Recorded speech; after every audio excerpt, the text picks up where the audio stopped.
We will see the quorum has been reached or not.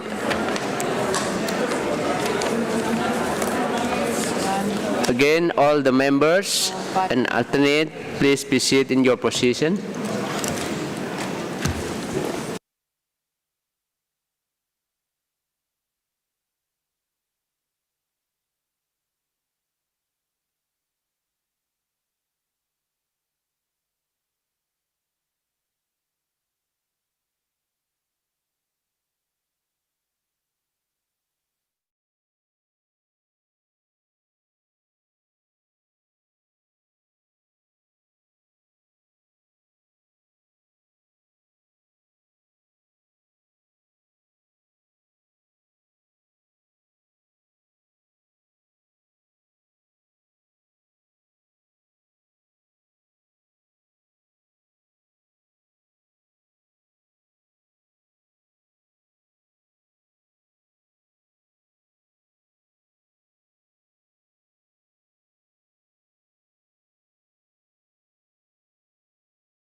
Okay, everyone.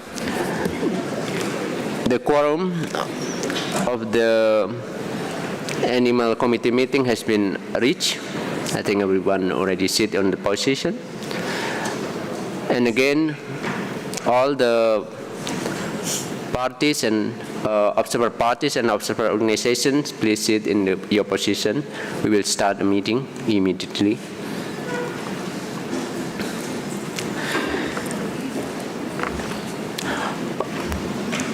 Okay, we'll start. Pending case before lunch. Now we continue to the concerning Python regius from Ghana, and I will invite Secretariat to give the advanced explanation regarding this. Please, Secretariat. Thank you, Chair. I would like to inform the committee that during the lunchtime break, the Secretariat sat with the representative from Europe and the representative from Ghana to see if we could come up with some agreed text for recommendations concerning Python regius. I'm pleased to say that a compromise has been reached, and I would like to read out the revised recommendations for your consideration. So it would read, so paragraph E, concerning Python regius from Ghana, the Animals Committee is invited to retain Python regius Ghana in the review of significant trade. 2, invite Ghana to publish its annual export quotas for Python regius of 3,923 wild specimens and 28,819 ranch specimens. And a new recommendation, or sub-recommendation 3, invite Ghana to clarify how it verifies that no gravid females are collected, how and how often it monitors the facilities, details of the production levels and survival rates by the 4th of August for consideration at SC 81. Thank you, Chair. Thank you, Secretariat. I would give the floor to the members, Europeans, please.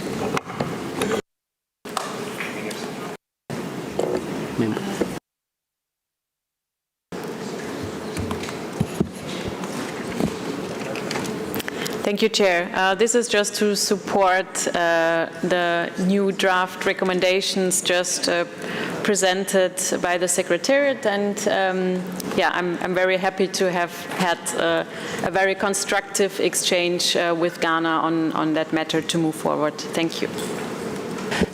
Thank you, Secretariat. No, sorry. that's you. Thank you to Europe. I'm sorry. Central, South America, and Caribbean, please.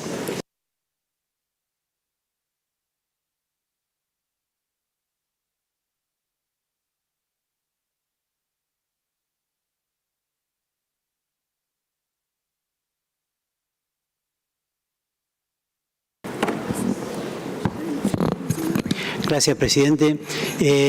No me queda claro un tema. El cupo que está categorizado como R, de 38.819 especímenes, es decir, reproducidos en rancheo, ¿quedaría sujeto a las explicaciones de Ghana? Muchas gracias.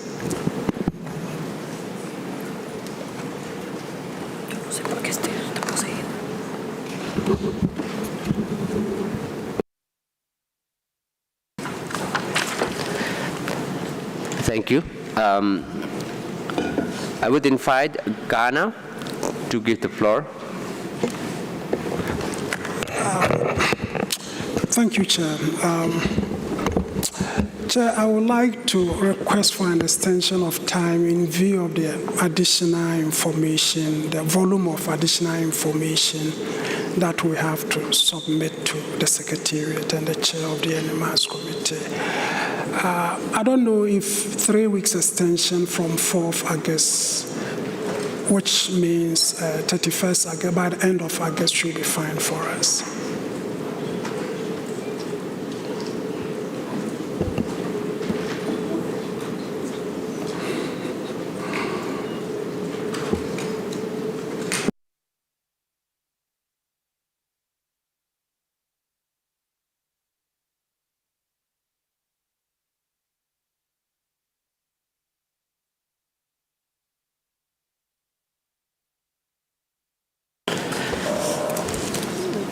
Come back to Ghana. We, in the discussion, we proposed for 2 weeks.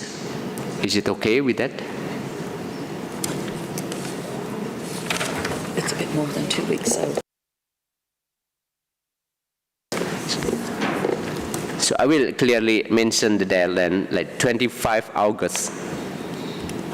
Is it okay with that deadline, Ghana? Please, I give the floor to Ghana. Chair, that is fine for us. Thank you. Thank you.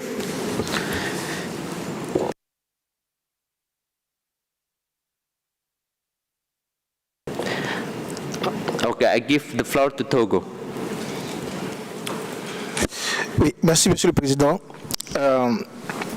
Depuis la matinée, en ce qui concerne les pitons régus du Ghana, je pense que le quota qui est proposé par le Ghana est convenable. Seulement, ce qu'il faut tenir compte, le Ghana avait proposé 3 900 spécimens de source W et 38 800 spécimens de source R. La différence est que le quota tel que défini est convenable. Il serait intéressant de maintenir le quota dans ce sens parce que les sources W concernent souvent les adultes qui sont pris dans la nature et les sources R concernent souvent les jeunes, les juvéniles qui ont une longueur maximum de 15 cm et qui sont autorisés dans le commerce international. Et souvent la pratique au Ghana comme au Togo, c'est que les éleveurs disposent déjà des espaces avec les communautés où ils travaillent avec eux pour qu'on ait des œufs qui sont issus des femelles dans des espaces contrôlés et qui sont exportés dans le commerce, dont les jeunes sont exportés dans le commerce international. Si on combine les deux codes, ou bien les deux sources en termes de W, on risque d'autoriser le commerce pour des espèces, des spécimens de grande taille, ce qui n'est pas convenable pour la durabilité du commerce. Donc, le mieux, c'est de maintenir le quota actuel de 3 900 spécimens de source W et de 38 000 spécimens de source R qui permet de contrôler le commerce à la fois des spécimens adultes et des jeunes spécimens qui sont issus de la production des fermes d'élevage. Je vous remercie. Thank you, Togo. I think we are on the line, so it's not separated by the two quota is not combined. So W and R is separated.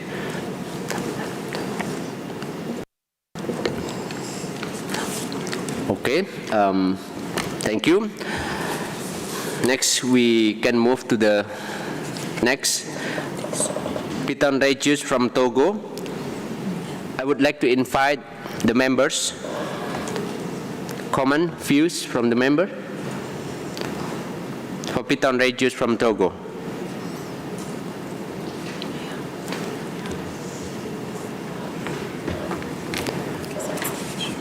No views and comments from the members.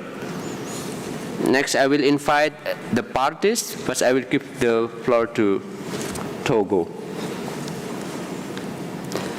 Togo, please, floor is yours. D'accord. Donc, le document qui a été proposé, c'est un document à titre d'information pour montrer que au niveau du Togo, il y a une évolution positive de la pratique de la production des spécimens qui n'est plus tellement des sources air, mais qui va plutôt vers les sources en captivité. Donc c'est un document à titre d'information qui est proposé pour le comité. Je vous remercie.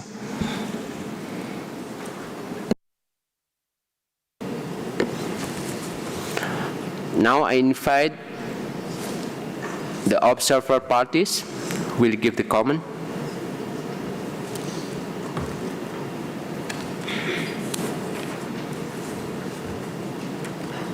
Observer organizations.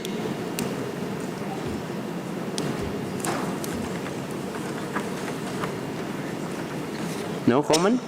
Thank you.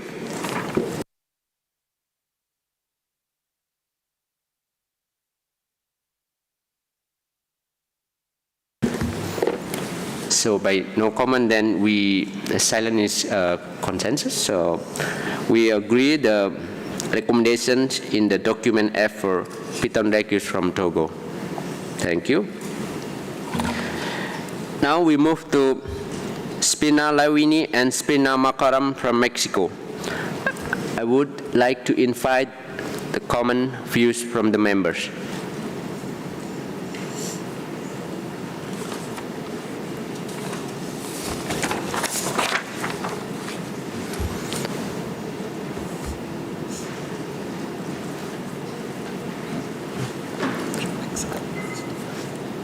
Okay.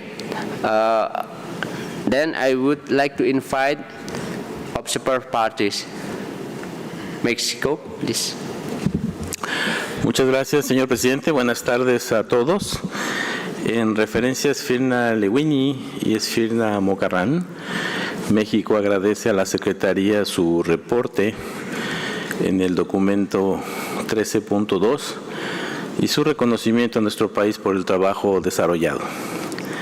Señor presidente, en respuesta a la invitación del Comité Permanente en su reunión 78, México envió a la Secretaría CITES su informe de avances sobre la implementación de las recomendaciones del Comité de Fauna en el marco del examen de comercio significativo el pasado 31 de marzo, que se encuentra en el anexo 2C del documento.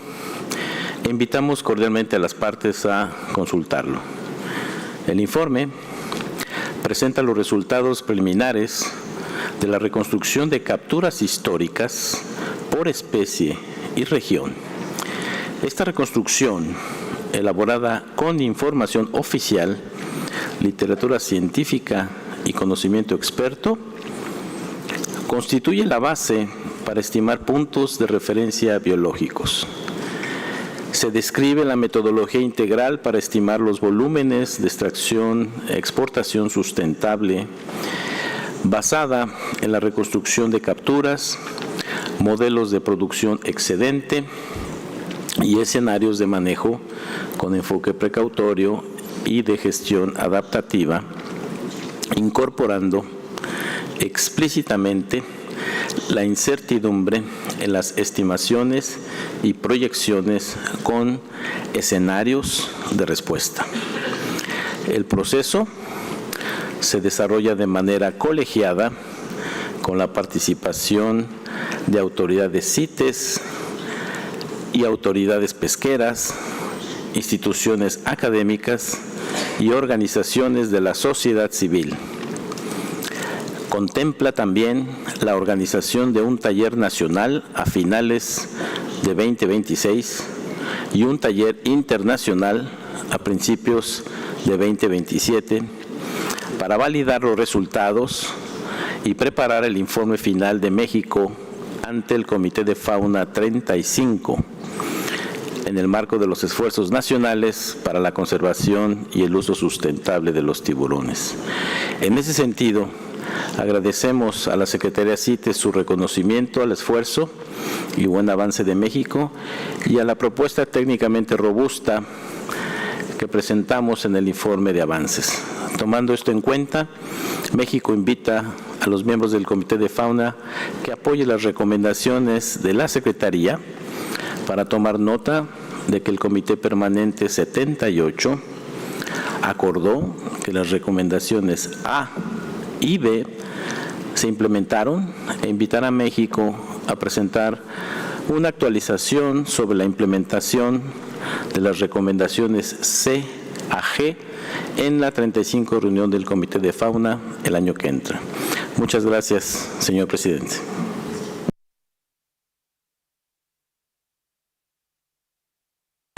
Thank you, Mexico, for the information and update.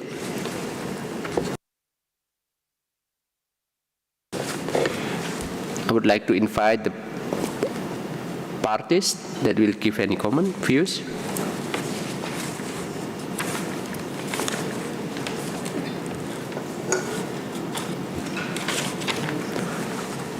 Then I give to observers, organizations. Pro-wildlife, please. Thank you very much, Chair. Please let me first congratulate you on your appointment. This intervention is on behalf of 14 organizations whose names I will submit to the Secretariat. We thank the Secretariat for document 13.2 and would like to make two general observations on this stage of the review of significant trade. Firstly, a number of these species, including the European eel and both species of hammerhead shark, are critically endangered. We are concerned that reduced or conservative quotas cannot replace robust, evidence-based non-detriment findings for these species, which have already been found to have experienced significant population declines. Secondly, I would also like to make a general comment on the CITES non-detriment finding guidance. We note with concern that for birds and reptiles, the simplified NDF assessment template tables apply the same scoring for vulnerable, endangered, and critically endangered species, despite their markedly differing levels of extinction risk. In addition, these tables should specify that NDFs should explicitly consider cumulative impacts, including domestic use, national level offtake, and pre-export mortality, to ensure that all sources of removal from the wild are incorporated into assessments, particularly if these guidelines are considered during deliberations under the review of significant trade process. Thank you. Thank you, Pro-Wildlife. I give the floor to observer parties again. China, please. Thank you, Chair. China would like to echo Mexico's position, and we support Mexico's reasonable request. Thank you.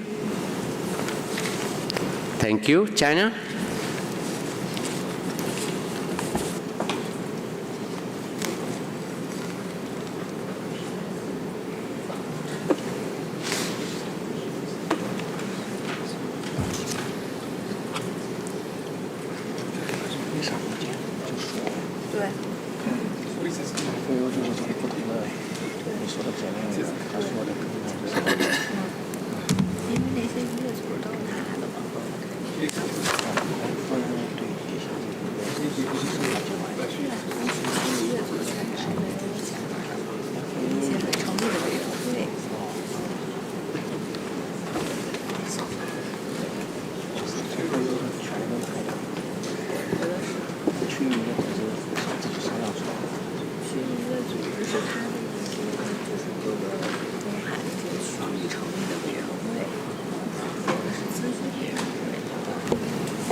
Okay. So after hearing the discussion and views, we conclude that the committee agree with the recommendations that bear in the paragraph G, Mexico. Thank you.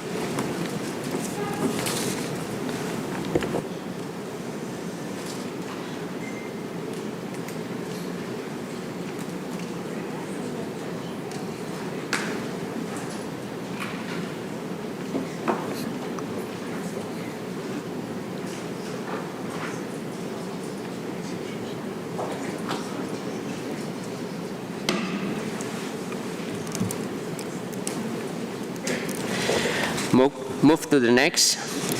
In the paragraph G, there is note the progress, the report from the Mali and Senegal in paragraph 7 and paragraph 8.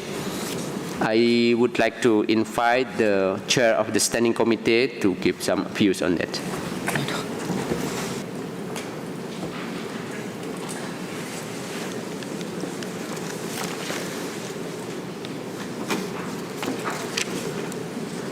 开始要讨论下一个了吗，主席？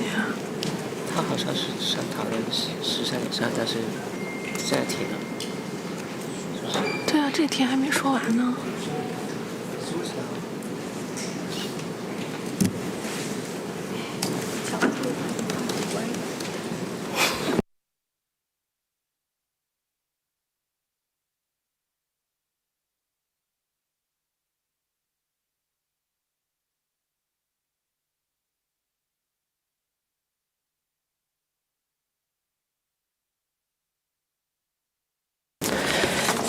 I'm sorry for just.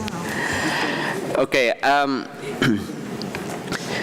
This is concerning Camellia gracilis, Camellia senegalensis, and Pandinus imperator from Ghana. I will invite the chair of the standing committee, ask the process, and give some views on the recommendation on this matter. It's not there again.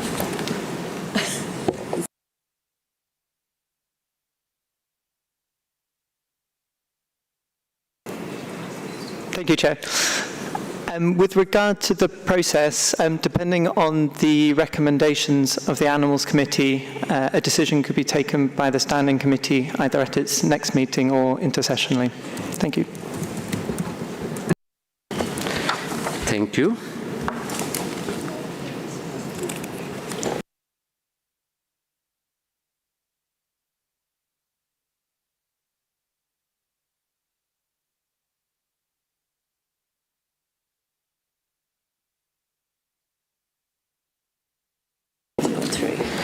Okay, by that, I close the agenda for 13.2.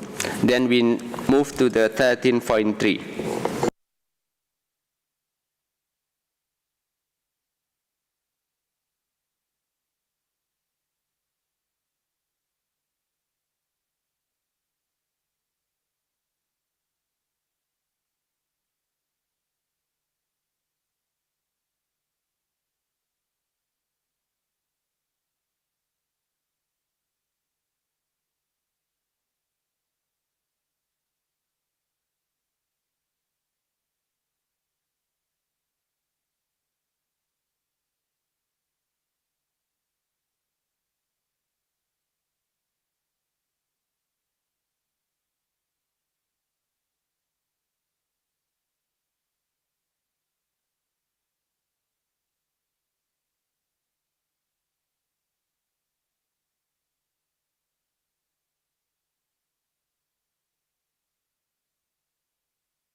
Sorry, this is a little bit confusing the document. Okay, come to agenda 13.3, selection of new species country combination for review following the COP20. I would like to invite Secretariat to introduce the document. Thank you, Chair. Document 13.3 presents the trade analysis produced by UNEP WCMC, which were produced in accordance with paragraph 1A of Resolution Conf 12.8, RevCop 18, on review of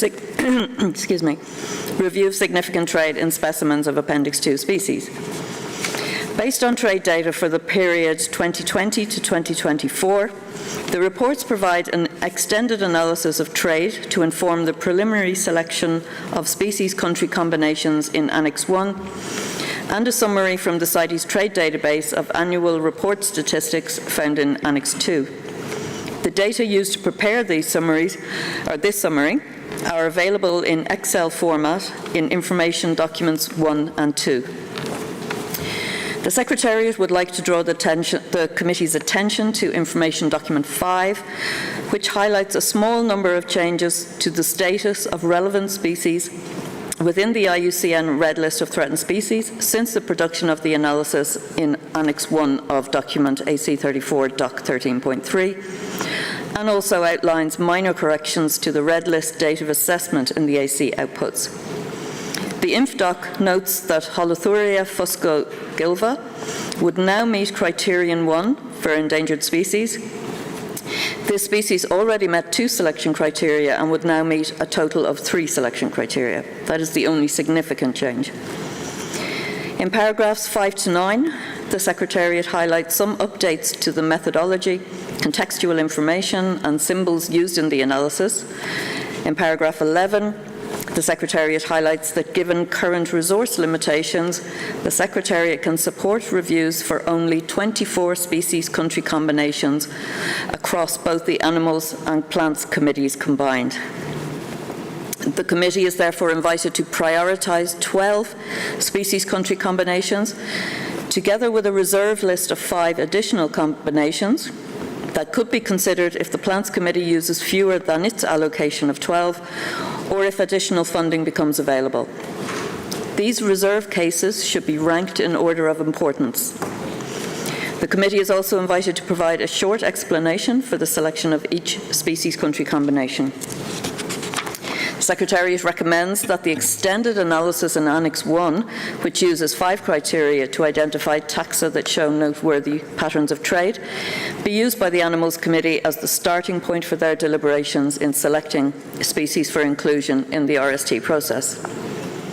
As many participants may be new to CITES and to the RST process, the Secretariat has prepared Information Document 15, which sets out the RST process and the different stages involved, explains the methodology used in the trade analysis, outlines what has happened before AC34, what will happen during and after AC34, and provides advice on how range states that are selected for inclusion in Stage 2 of the review should respond to the consultation by the Secretariat. An adapted version of the timeline for the review of significant trade process from Annex 1 of Resolution Conf 12.8 RevCop 18 is presented in the annex to this information document. And this provides more detail on how the process will be applied between COP20 and COP21. And finally, following AC34, shortly after the consultation letters will have been sent after this meeting, the Secretariat will hold a webinar to provide guidance to those range states that are selected for inclusion in Stage 2 of the RST at this meeting on how to respond to the Secretariat, what information to provide, and to answer any questions that range states may have on the process. So details of this webinar will be included in the consultation letter, and the Secretariat hopes that this will be of some assistance to the concerned range states. Thank you, Chair. Thank you, Secretariat.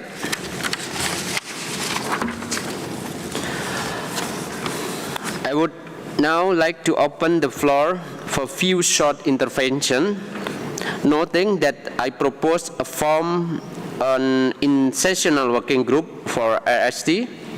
So I would appreciate if you could keep your comment in those of a more general nature and refrain from the discussing individuals, species, country combination until the working group.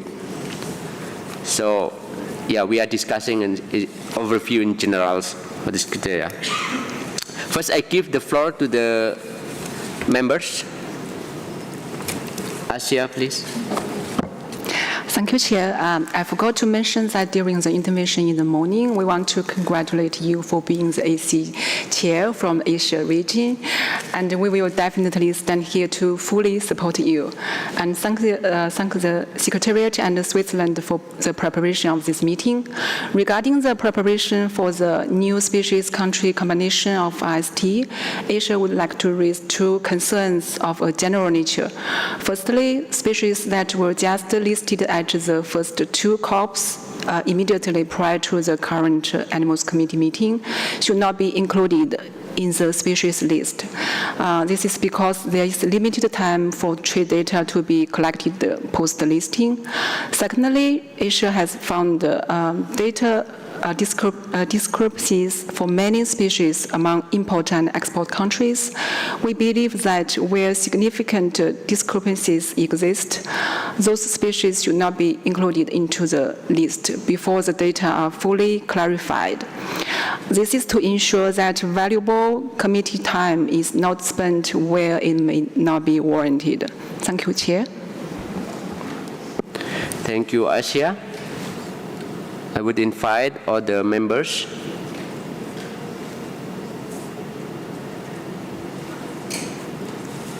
Okay, now I give the floor to the observer parties. Japan, the floor is yours.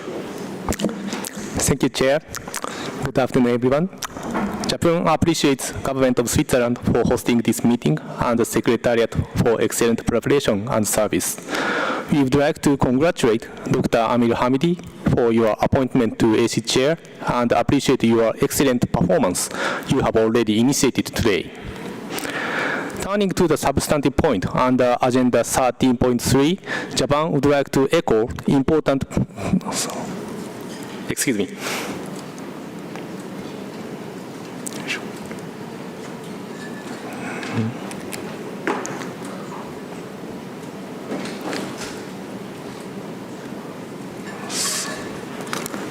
So sorry, my word file has suddenly closed. So please turn the mic to the other participants. Thank you very much. Okay, Japan, I will come back to you after your files can be opened. So I will give the floor to the observer parties.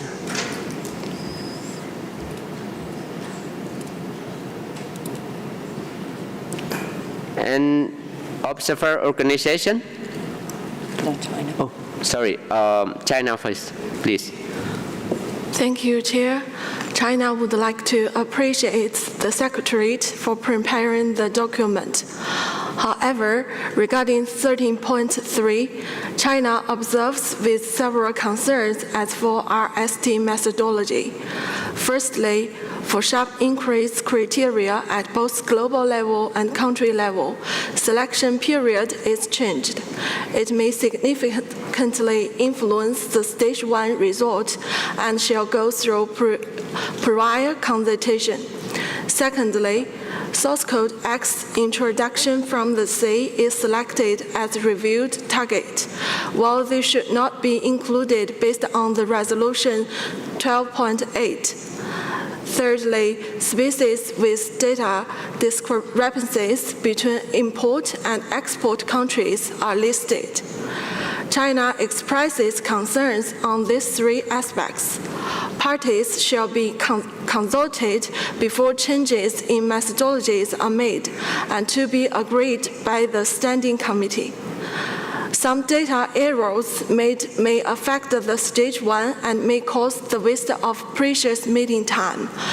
Further discussions shall be made in terms of how marine species shall be reviewed with mature methodology agreed by parties. For further review, China suggests exporter data shall be utilized rather than the gross volume, and those species with X source code should not be included into stage 1 list, according to Res Conf 12.8. Thank you. Thank you, China. I come back to Japan. Are you ready? I give the floor to Japan. Thank you very much, Chair, for returning me to the floor. Yes, I will limit my intervention to the general point only. Turning to the substantive point under Agenda 30.3, Japan would like to echo important point made by our Asian regional representative regarding the scope of review. Those species which were listed in recent two COPs, which are COP19 and COP20, should be removed from the list of potential species for RST, given the limited meaningful data available since their listings. We should also take into account the stock assessment by relevant regional fisheries management organizations and management measures implemented by relevant parties. Thank you very much, Chair. Thank you, Japan. I invite Indonesia. Thank you, Chair. Jangan terlalu dekat. Since this is the first time Indonesia takes the floor, we wish to express our deep appreciation to the Secretariat and the government of Switzerland for hosting and facilitating our meeting, and to congratulate you on your election. With regard to the agenda item 13.3, Indonesia aligns itself with the intervention delivered by China.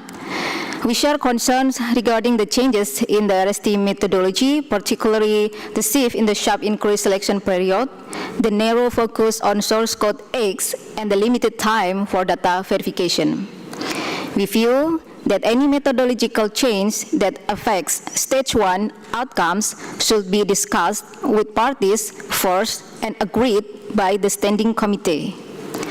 Indonesia's experience with the Carcharodinidae species listed at COP19 illustrates the importance of recognizing transitional implementation periods.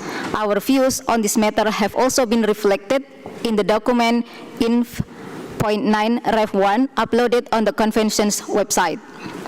Between 2023 and June 2024, Indonesia was still finalizing the regulatory and scientific framework for these newly listed species, developing positive ENDFs, and establishing national export quotas. Therefore, data from such transitional phases should not be used to trigger premature reviews. We also underline that exporter-verified data should carry greater weight. For aquatic species, importer data often contains coding inconsistencies that can distort stage 1 results and create unnecessary workload for parties. Thank you, Chair. Thank you, Indonesia. Next, UAE. Thank you, Chair. The UAE thanks the Secretariat and UNEP WCMC for a clear and thorough analysis. We support the proposed approach. Only 24 reviews can be done across both committees. So the list of 12 is not just a ranking, it's a limited financial resources. Every place given to a weak case is a real concern that will not get reviewed. This means the selection needs to be careful and evidence-based. With that in mind, we offer 2 points. First, priority should go where a review can make a real difference. Wild source trade from a range state in a globally threatened species, or a sharp rise in trade clearly linked to that state. Second, a review slot should not be spent on a case that appears only because of a reporting issue, such as a re-export recorded as direct trade or trade attributed to the high seas, where there is no actual range state harvest to review. Screening this out protects the committee's limited capacity for the cases that truly matters.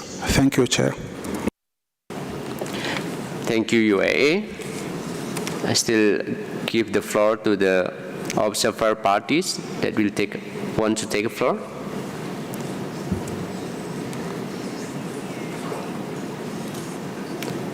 Okay, next I give the floor to the observer organization.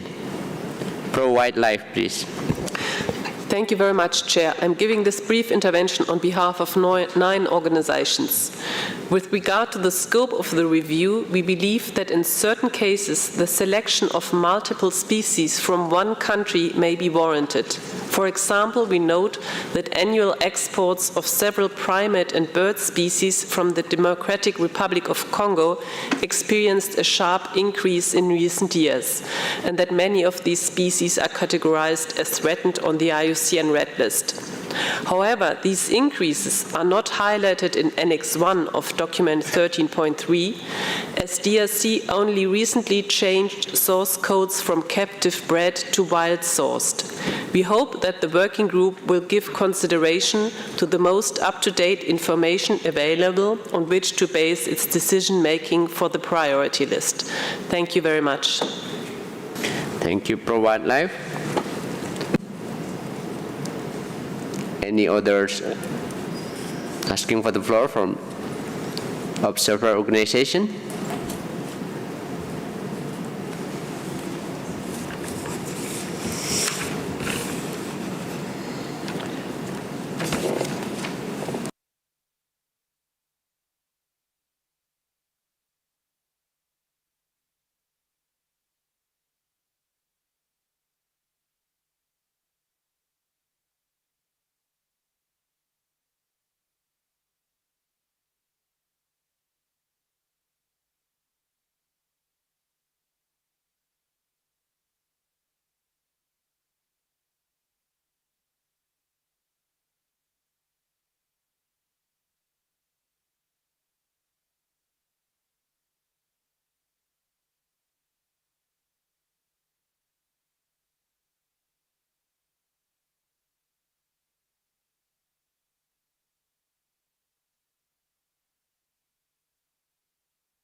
Okay, I come back to the concern that we have been discussed. Come back to the members. I think Asia already clearly make a statement on this. I would like to invite the views and perspective from the members. Discussion regarding the methodology and some point that we have to discuss.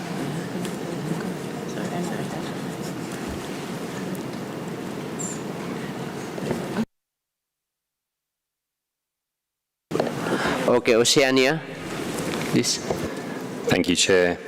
Noting the comments that have been made by Asia and the other parties regarding the data discrepancy issues, it may be best placed to discuss these actually in the working group, where individual parties can respond to any data discrepancy issues, just in the interest of time here today. Thank you, Chair. Thank you. Oceania, Nomenclature Specialist Group. Thank you, Chair. I would just caution against categorical rejection or exclusion of species from the review of significant trait simply because they were listed at the previous COP or the COP before that. These species were included in Appendix 2 for a reason. There was trade happening in them, and the RST process is to evaluate whether those trade levels are sustainable. Therefore, I think they are perfectly suitable candidates on a case-by-case basis to be evaluated. Thank you. Thank you. Nomenclature Specialist Group, European. Yes, thank you, Chair. And since this is the first time I'm taking the floor, I would like to join others in thanking the Secretariat for their excellent preparation of the meeting and Switzerland for hosting it. And of course, congratulating you, Mr. Chair, as our new chair and offering my full support in our continued work. In regards to document 13.3, I want to start by thanking WCMC for preparing the output. Recognizing that we will not be able to develop a perfect selection process and methodology or criteria, these are very helpful to manage huge data sets and being able for us to identify potential problematic trade. In terms of excluding species that have been recently listed in the CITES appendices, I would like to echo what the nomenclature specialist said and would suggest that we look at it species per species in the working group instead, if the recent listing could be a reason not to include the species country combination in the RST. But if there are truly conservation concerns, it is good to highlight it already now, and being included in the RST can support the exporting party in making a robust NDF. Thank you, Chair. Thank you, European. Next, I will give the floor to the observer parties. Senegal. Merci, Monsieur le Président. Je ne serai pas long, c'est pour juste appuyer ce qu'a dit la représentante de l'Europe et du spécialiste de la nomenclature. Parce que dans certaines études, il est démontré que les ailerons, si on prend l'exportation des ailerons, les ailerons représentent 5% du poids de l'animal, alors qu'il y a des données faramineuses. Je crois qu'en matière d'inscription, il y a 3 aspects fondamentaux à considérer. C'est l'état, la vulnérabilité de la ressource à l'état naturel, la présence de données dans l'international, le commerce international, et aussi le principe du doute. Quand il y a un doute, on prend des mesures en faveur de la conservation. Et ces 3 critères, je crois, que sont fondamentaux pour que dans le groupe, on essaie de regarder bien les données qu'on a. Je crois que l'intervention de la représentante de l'Union européenne et du spécialiste de la nomenclature sont à tenir en considération. Merci. Thank you, Senegal. Any other parties will take floor?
Okay, thank you for the patience. Regarding document 13.3, taking into account the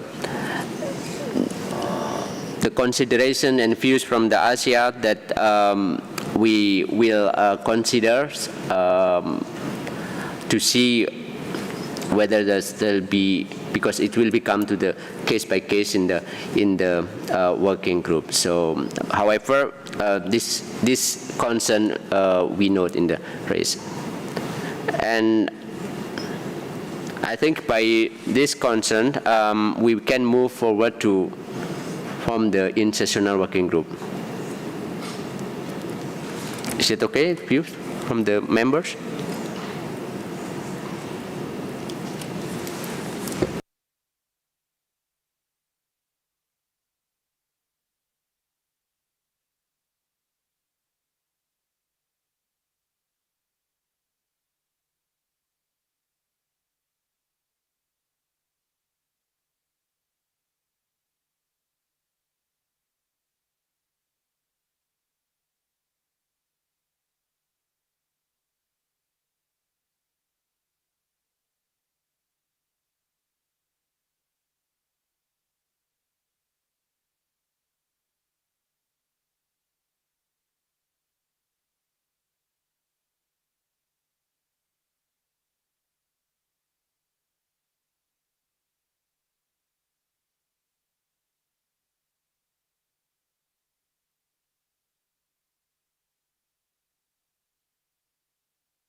Okay, I will write more clearly.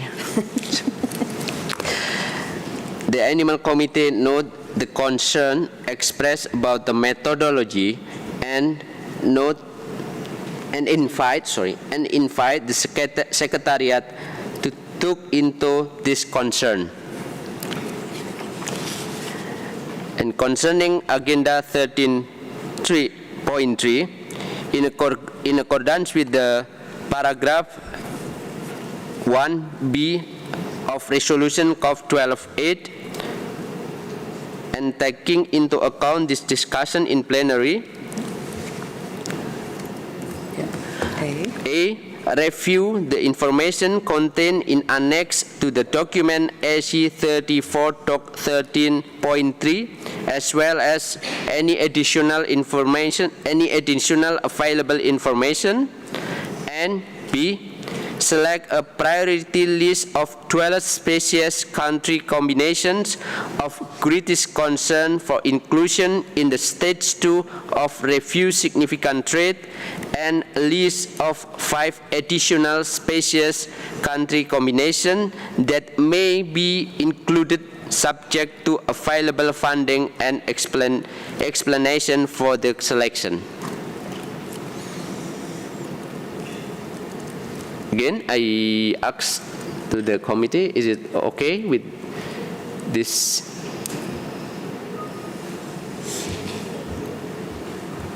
Silence consent. Okay, silence is consensus. Thank you.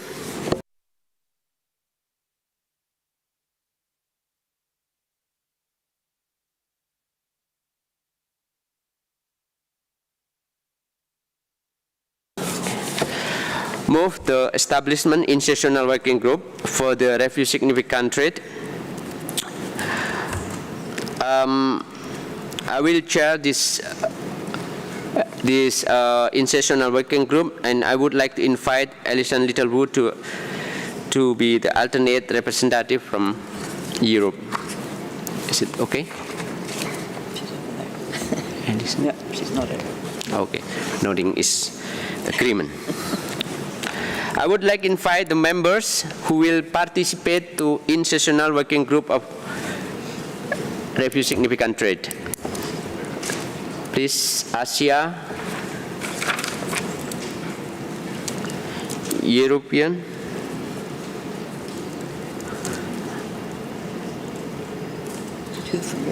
Two from Europe. Yeah. two from European, yeah. Nomenclature, Oceania,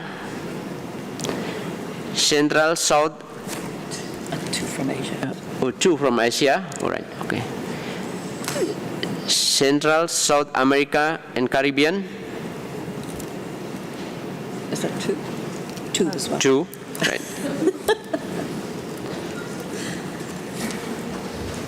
Okay. No, Africa.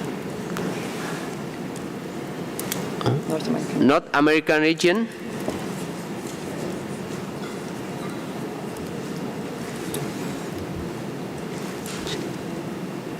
Okay, next, I would to invite observer parties will participate to the review significant trade in sessional working group.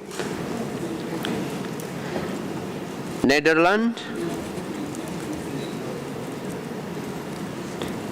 Japan, USA, Switzerland, Mexico, Senegal, Malaysia, Tanzania, UAE, Chechnya, UK, South Africa, Germany, France, Russian Federation,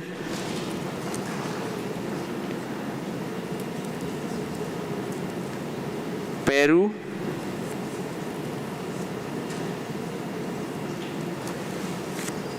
France has been listed? Yeah, so France already. France, you can put your bottom again. Brazil, Panama, Indonesia, Laos PDR, Spain, Oman, Singapore, Finland, Colombia,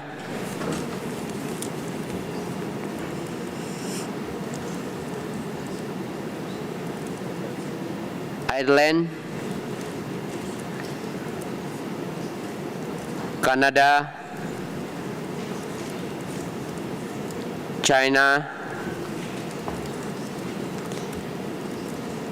Belgium, Austria, Argentina,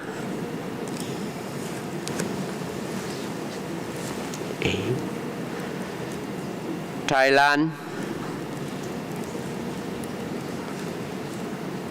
Zimbabwe,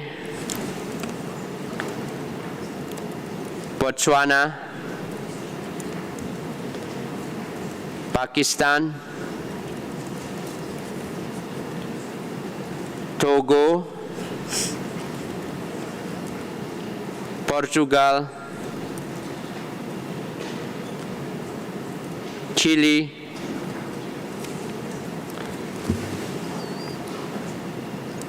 Dominican Republic,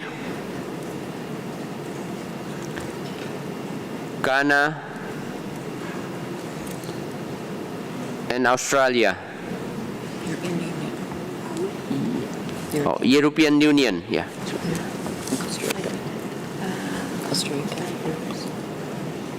Costa Rica, Portugal we read. Portugal we have, Pakistan we have. Portugal and Pakistan we include already.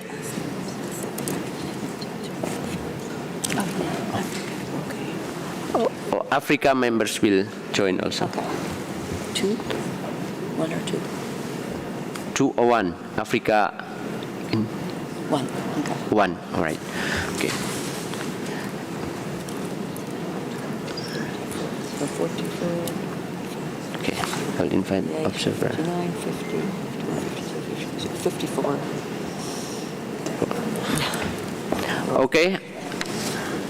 Next, I will invite observer organization.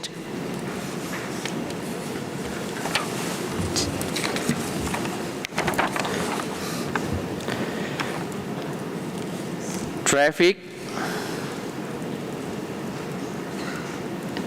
EASA, IUCN, Pan-Africa Sanctuary,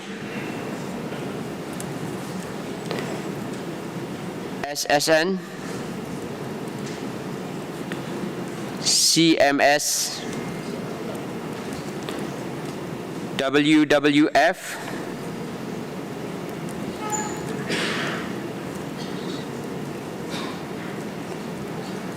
Southeast FWA,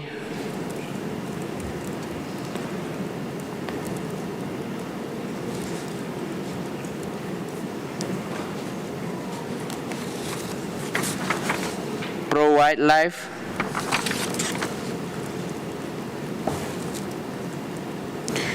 Humane World of Animals, WCS, Sea Cucumber Association,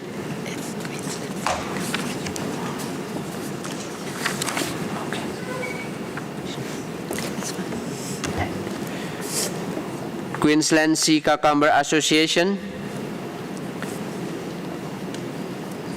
Midwest FWA,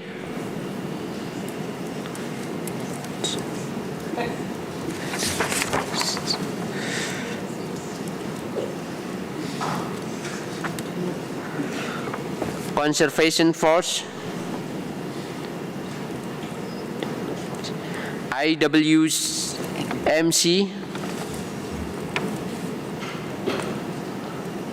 Western FWA,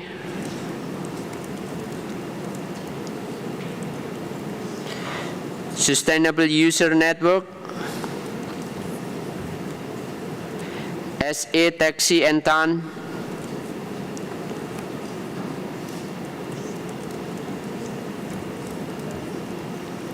German Herpetology,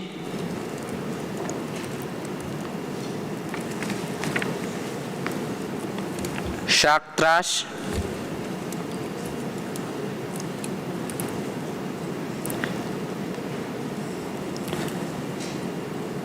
Blue Resources Trust,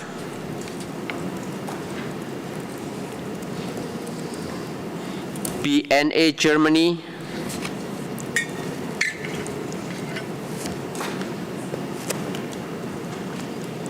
Born Free US,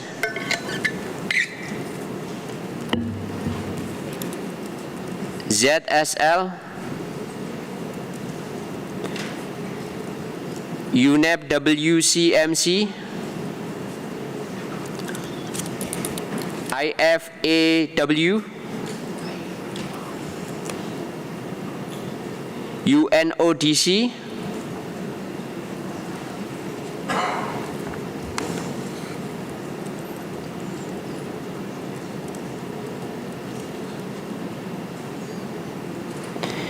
International Fur Federations, IFF,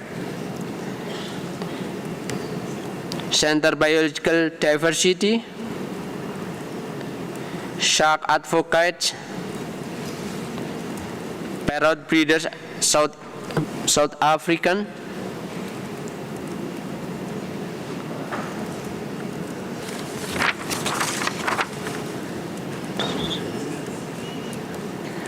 Reef Scapers Foundation,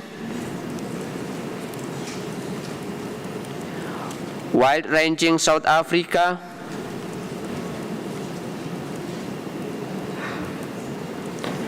South Africa Predator Associations, FAO, Cheetah Foundation, U.S. Reptile Keepers,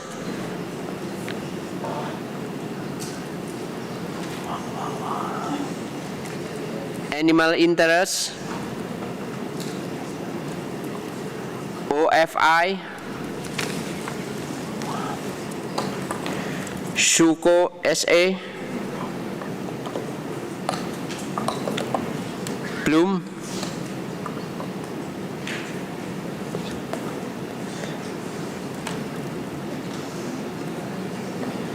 Safari Club International,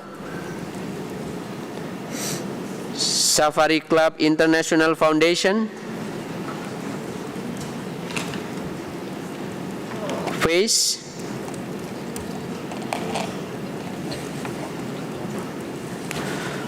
Professional Hunters Association of South Africa, Blood Lions, AWI.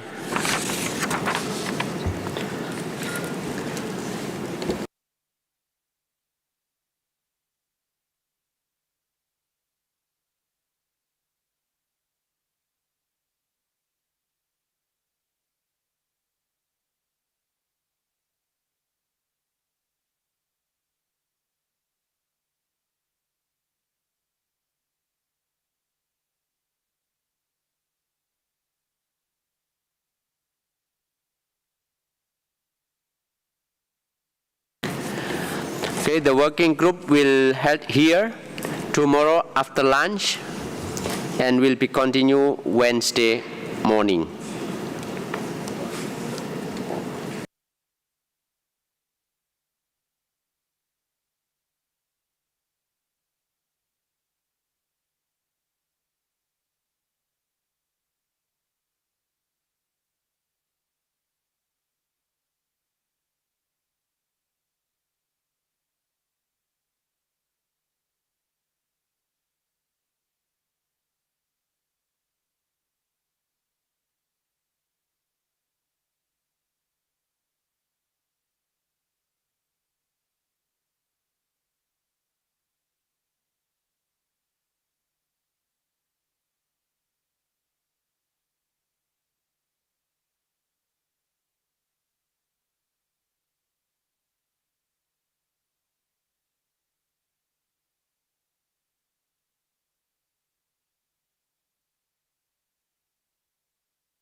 Thank you.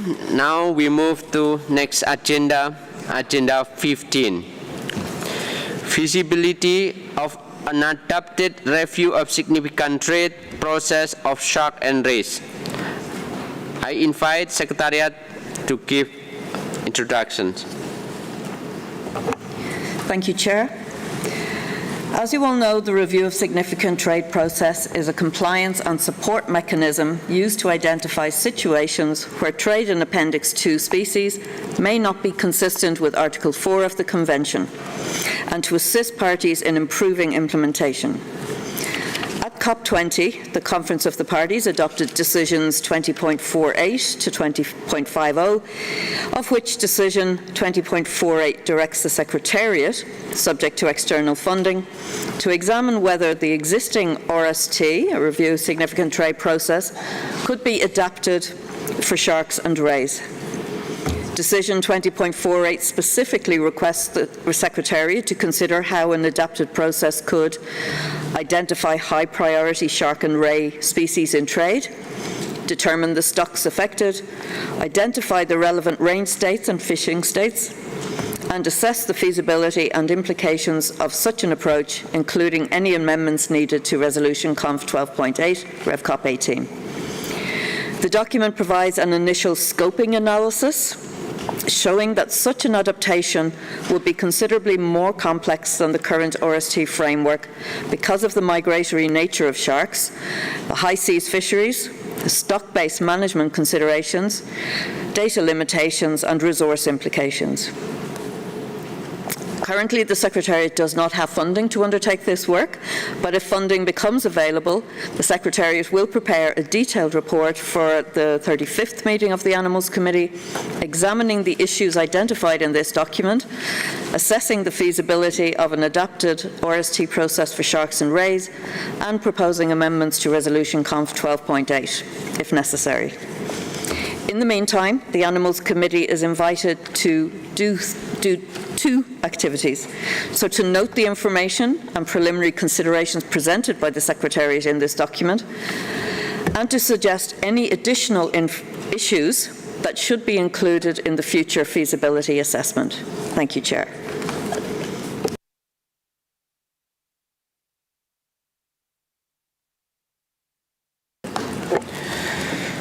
Thank you. I open the floor and comment for the members.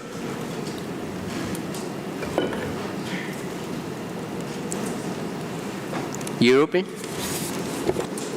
Thank you, Chair. And thanks a lot for the Secretariat for preparing the document. We note and welcome this document and continue to support the development of an adapted RST process for sharks and rays. In our view, this work is both necessary and urgent, as the current RST process was not designed for highly migratory marine species that are exploited across the jurisdictions of multiple states and an area beyond national jurisdiction, as pointed out by the Secretariat.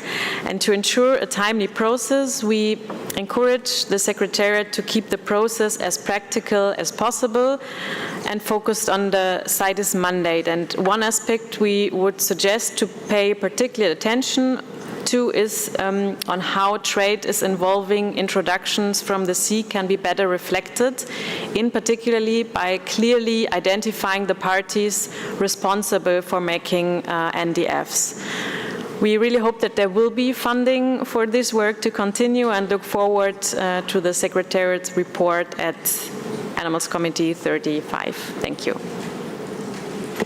Thank you, European. Any other members will keep the views?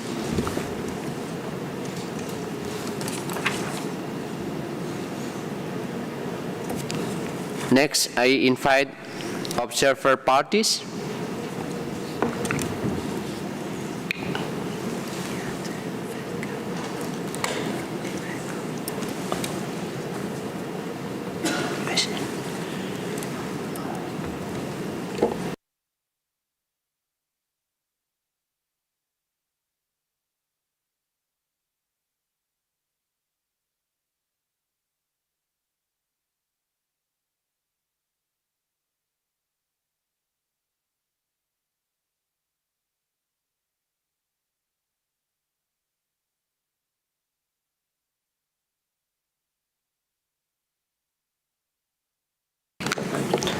Okay, USA.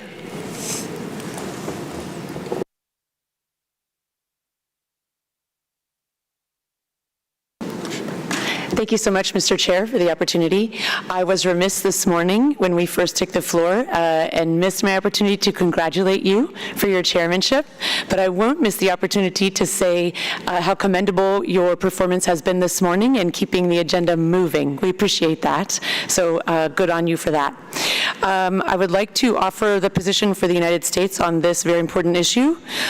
We support the development and implementation of a practical, science-based, and streamlined adapted review of significant trade process for sharks and rays, provided that such a process focuses on genuine sustainability concerns rather than serving as a backdoor to impose broad trade restrictions. The United States supports this adapted RST process for sharks and rays that would be efficient, data-driven, and narrowly targeted at cases of documented illegal or unsustainable trade, rather than subjecting all legal fisheries to burdensome and one-size-fits-all scrutiny, which is often favored by anti-trade folks.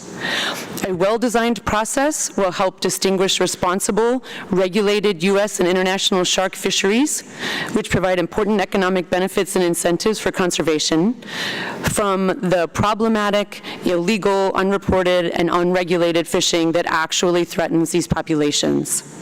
Certain groups often attempt to misuse review mechanisms like an RST to push a de facto ban on all trade by exaggerating risks and ignoring successful sustainable use models, including those in American fisheries management that have demonstrably improved shark populations through science-based quotas, monitoring, and collaboration with the fishing industry.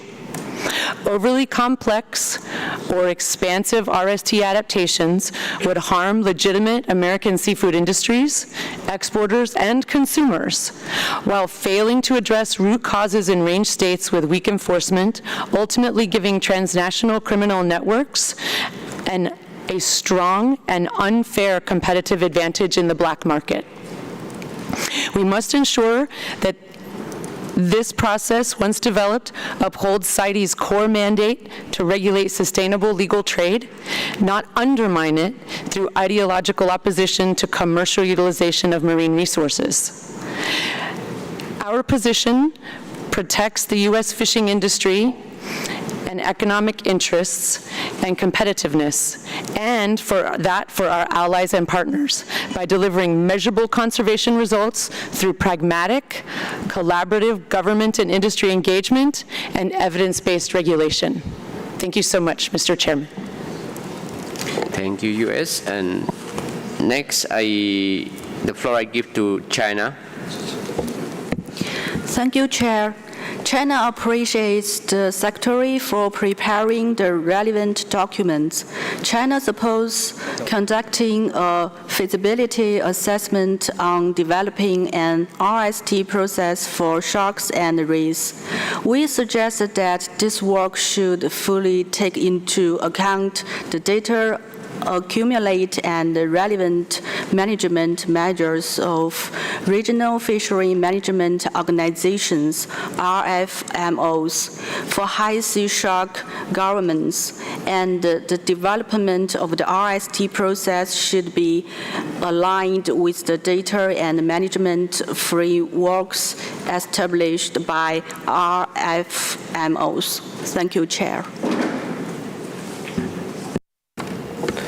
Thank you, China. Next, Japan. Thank you, Chair.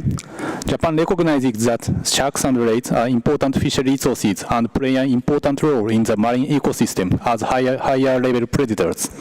Japan has implemented the conservation and management measures adopted by RFMOs, as well as relevant trade control measures adopted by CITES. With this in mind, for more effective implementation of RST for sharks and rays, Japan would like to highlight two important points. First, Japan would like to emphasize the importance of utilizing stock assessment conducted by relevant RFMOs.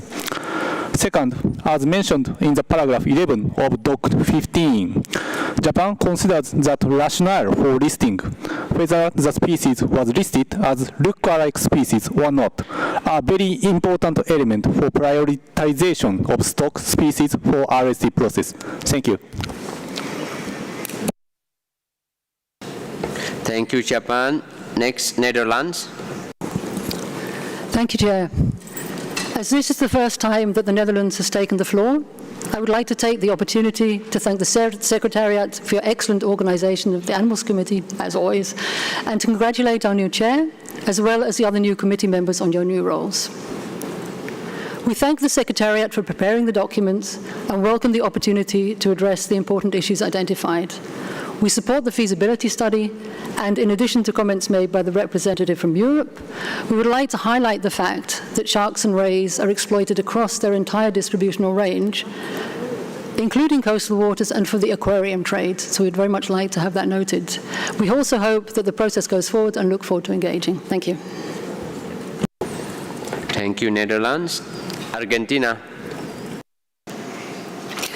Muchas gracias, señor presidente, y por ser la primera vez que Argentina toma la palabra, quería agradecer a la Secretaría por la excelente organización, también felicitarlo a usted y a los otros miembros nuevos del Comité Permanente, del Comité de Fauna, perdón. La Argentina está de acuerdo con este documento, pero es importante destacar para nosotros que no todos los países somos parte de las organizaciones de ordenamiento pesquero, y es por eso que pedimos que se aclare siempre que se van a utilizar sus datos en cuanto sea posible, ¿sí? Para la Argentina es muy importante esto. Gracias. Thank you, Argentina. Next, I invite Indonesia. Thank you, Chair. Indonesia take note that of the document prepared by the Secretariat and appreciate the exploration of an adapted review of significant trade process for sharks and rays. We support efforts to develop a mechanism that can more effectively assess the sustainability of trade in these species. At the same time, we echo the Secretariat's observations that incorporating stock assessment, fisheries data, and multiple reporting systems will be challenging. For many countries with vast marine areas, trade data and landing information are generally the primary source available, while comprehensive population level stock data remain difficult to obtain due to capacity gaps and the limited number of shark and ray experts. It is important to recognize that many parties, particularly developing coastal and archipelagic states, may face significant budgetary and technical constraint in meeting expanded data requirements. Without careful design, an adapted RST will unintentionally create burdens rather than support compliance. Indonesia therefore encourages deeper discussion on how to reflect differing national capacities, including flexible data expectations, targeted capacity building, and phased approaches to implementation. Thank you, Chair. Thank you, Indonesia. UAE. Thank you, Chair. The UAE thanks the Secretariat for preparing this document and notes the key considerations set out in paragraphs 6 to 16. We agree that an effective review of significant trade for sharks and rays cannot simply extend existing model, given the highly migratory nature of many species. The prevalence of shared and high seas stocks and the complexity of trade in processed products. We support the Secretariat preparing the report under Decision 20.48, and we would offer 3 considerations for its development. First, on the scope of the trade analysis in paragraphs 8 and 12, if the analysis is broadened beyond direct trade to better capture the scale of exploitation, the methodology should be careful to distinguish the source of that exploitation, like the fishing and range state, from the transit, processing, and re-export points through which specimens subsequently move. Attributing responsibility accurately is essential, both to the credibility of the process and to its fairness to parties. And we would welcome this being addressed explicitly in the report. Second, much of the information the paper identifies as necessary, for example, stock definition, catch data, and management measures, resides with regional fisheries management organizations. We encourage the reports to build the adapted process around coordinating with those bodies, drawing on their science rather than duplicating it. Third, as paragraph 16 notes, additional analytical layer will increase the burden of parties and particularly on developing states. We would ask that the report keep the process proportionate and that it consider the targeted capacity building and data integration support parties will need to participate fully. Thank you. Thank you, UAE. Sénégal. Merci, Monsieur le Président. J'ai écouté certains collègues des commentaires qui font accès à la difficulté d'avoir des données et que aussi le travail demandé ici risque d'être un fardeau pour les gens, mais c'est ça notre sacerdoce, parce qu'il nous appartient de gérer de façon durable les ressources pour que les générations futures aussi bénéficient au titre que nous. Donc nous, générations présentes, nous avons l'obligation de gérer avec éthique et professionnalisme ces stocks. Les difficultés liées aux stocks partagés aux espèces hautement migratrices, à la haute mer, aux difficultés d'étape de la chaîne commerciale et à la disponibilité des données justifient en effet une réflexion approfondie.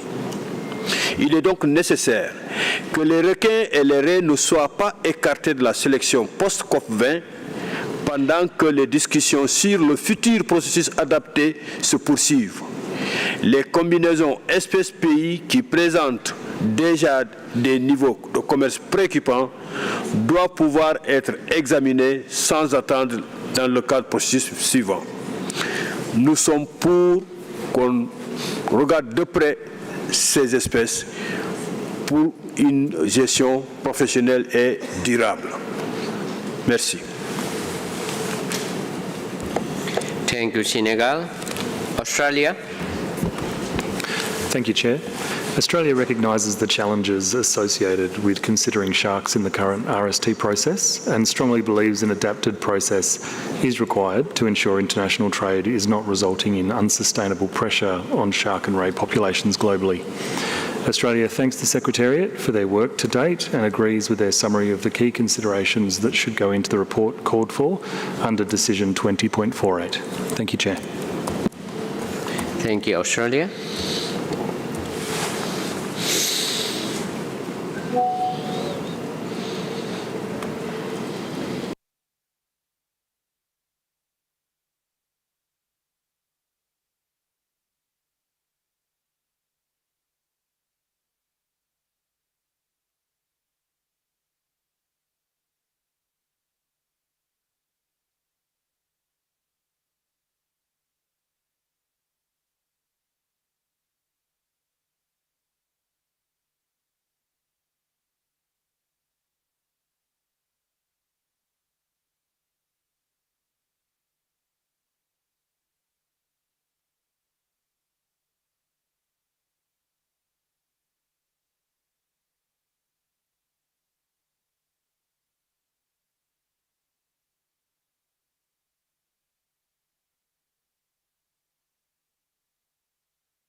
Thank you for waiting.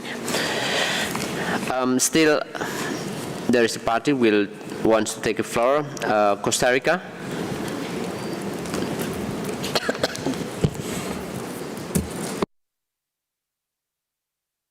Gracias, señor presidente. Por ser nuestra primera intervención, agradecemos al gobierno de Suiza y a la Secretaría por la organización de la presente reunión y de igual manera le felicitamos a su persona por la selección para presidirla. Agradecemos igualmente a la Secretaría por el documento que se está discutiendo y en línea con lo manifestado por otras partes, reconocemos los desafíos particulares que se tienen que implementar para acciones relacionadas al grupo de los tiburones. Específicamente todo lo que tiene que ver con los elasmobranquios. Para Costa Rica, estas especies son de mucha importancia para temas de conservación y uso sostenible. Por tal motivo, ya hemos venido trabajando con otras organizaciones como la Organización Regional de Ordenamiento Pesquero, a las que Costa Rica es parte, tales como la Comisión Interamericana del Atún Tropical y el ICAT. Al mismo tiempo, nuestro país ha venido implementando acciones y esfuerzos para mejorar el monitoreo, la trazabilidad de nuestras pesquerías, basándonos en datos transparentes y robustos, acciones que son de mucha importancia para poder dar cumplimiento también a las CITES. Por lo anterior, reiteramos la importancia de evaluar la viabilidad de adaptar el examen de comercio significativo para este grupo de especies. Gracias, señor presidente. Thank you, Costa Rica. Next, I will give the floor for FAO. Thank you, Chair. FAO thanks the Secretariat for the organisation of the meeting and congratulates you on your appointment as Chair.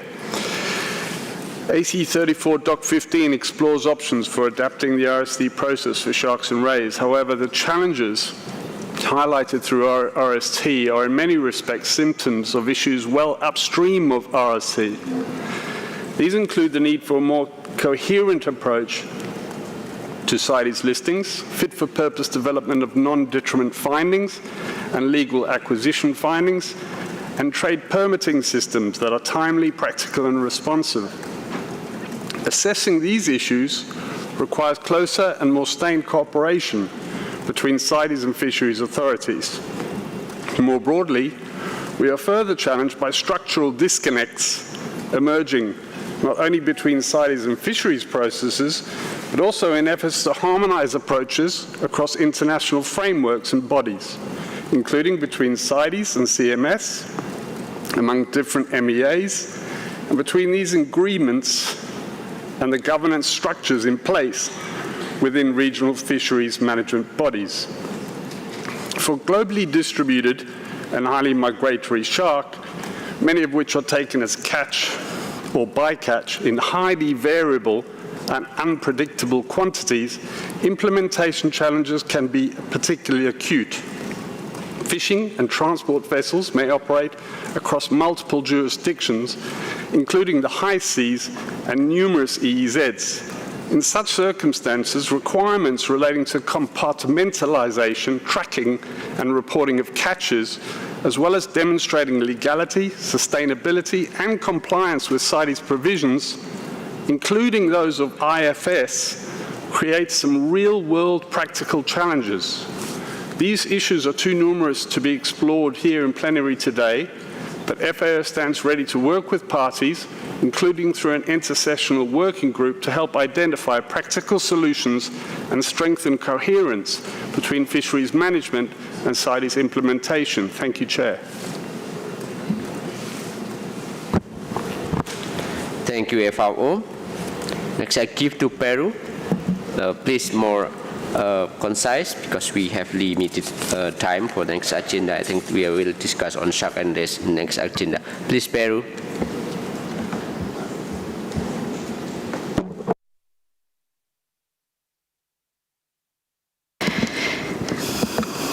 Muchas gracias, señor presidente. Al hacer uso de la palabra por primera vez, la delegación de Perú desea expresar su agradecimiento a la Secretaría por la organización y a usted para los mejores éxitos en la conducción del Comité de Fauna. El Perú apoya el desarrollo de criterios diferenciados específicos para este grupo taxonómico. No obstante, el Perú observa con cautela la tendencia registrada en los últimos siglos de la incorporación de un número creciente de especies de lasmobranquios en los apéndices de la Convención. En ese sentido, considera esa misma cautela debe reflejarse en el diseño del examen de comercio significativo adaptado.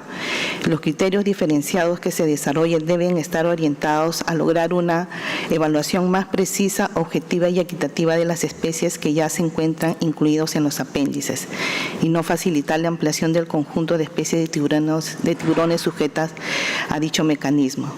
Asimismo, el Perú enfrenta desafíos operativos en la implementación de las disposiciones de la Convención para las especies marinas.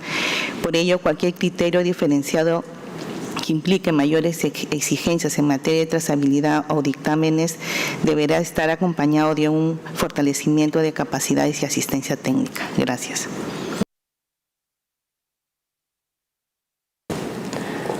Thank you, Peru.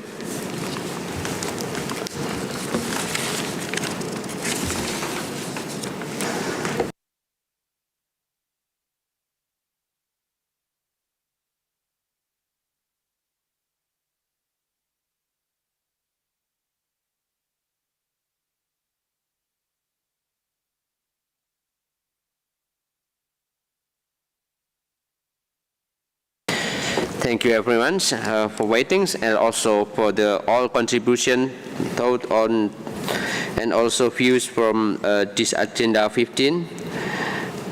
So concerning agenda 15, item 15, I conclude the committee notes the document SC 34-15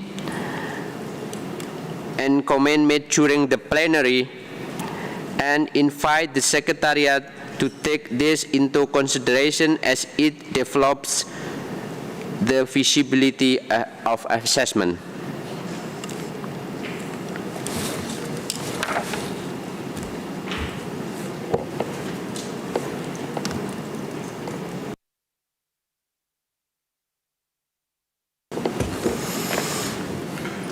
No objection on this matter?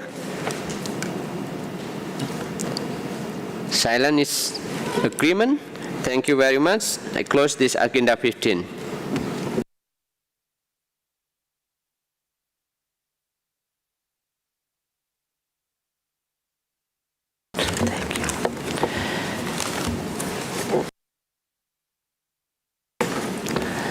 Next, we move to agenda 37, Shark and Rays Elasmobranchi SPP. I would like to invite Secretariat to introduce the document.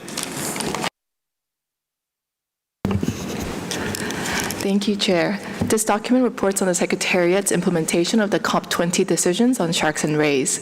It summarizes the response received from 22 parties to a notification to the parties that requested information on the conservation and management of sharks, including the making of non-detriment findings, identification of CITES listed sharks and rays, and preparation for the new listings that will be entering into effect in June 2027.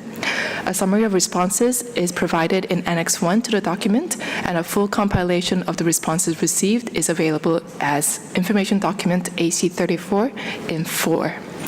It also presents an overview of commercial trade in CITES-listed sharks and rays since 2010 from the CITES trade database sorted by species and product in Annex 2, and the raw data used to provide this analysis is provided in Annex 3. It further reports on work conducted with UNEP WCMC to identify possible errors, mismatches, and discrepancies of reporting on CITES-listed sharks and rays from 2020 to 2024. The methodology for this study is presented in Annex 4, and the full results are available in Annex 5 to the document. The Secretariat provided a compilation of recommendations from the Animals Committee Sharks and Rays Working Group from AC 29 to AC 34 as an information document in AC 34 in 4 to assist the work of the committee. The Animals Committee is invited to consider the recommendations provided in paragraph 28 of the document. Thank you. Thank you, Secretariat. Now I give the floor to the members.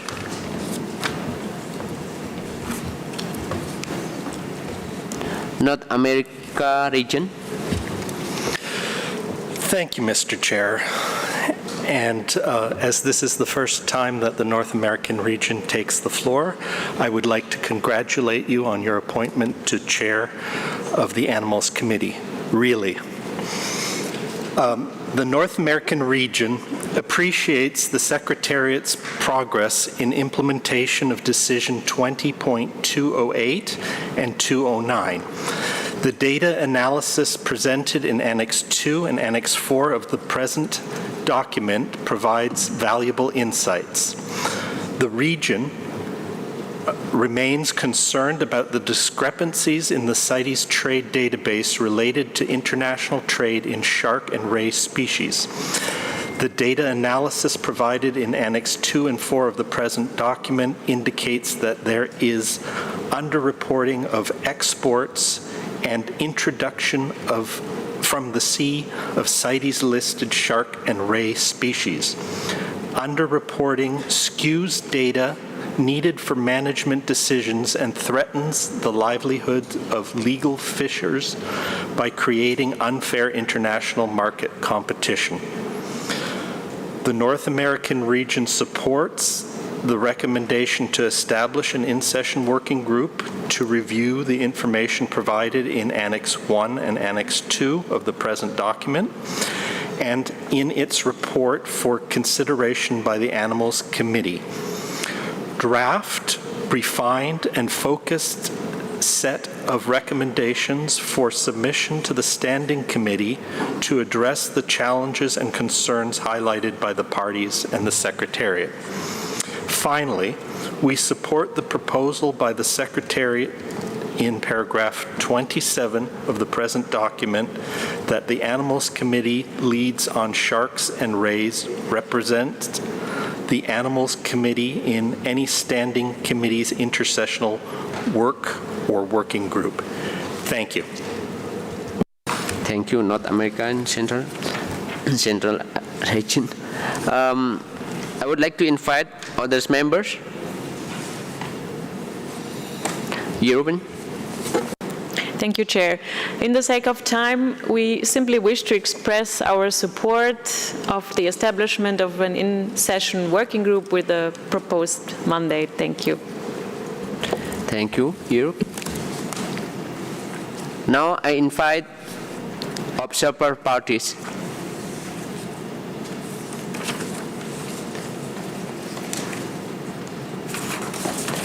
USA. Thank you, Chair. The United States would like to note, as it has been recognized by members, parties, and the Secretariat, administrative and funding resources are limited.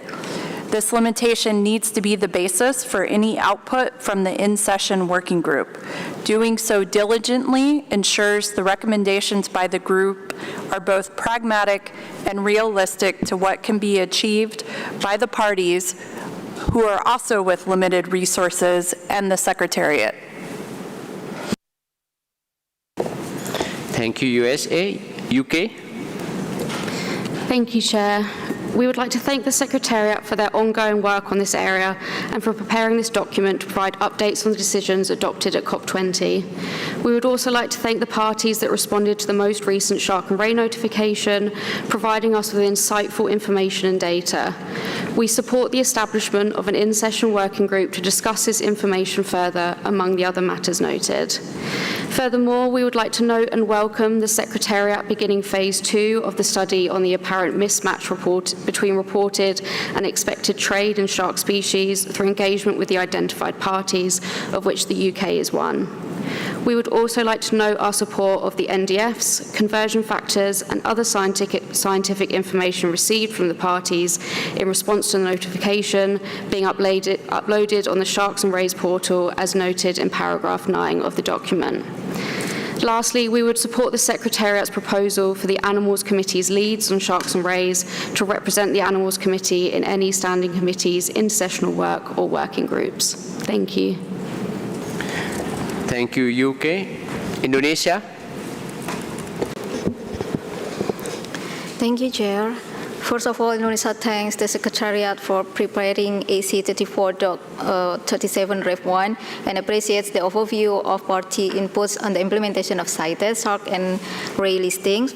Secondly, Indonesia continues to strengthen national implementation through our National Plan of Action for Shark and Rays in the period of 2026 to 2029, updated our NDFs and the electronic traceability system, and precautionary export quotas and species level verification at export.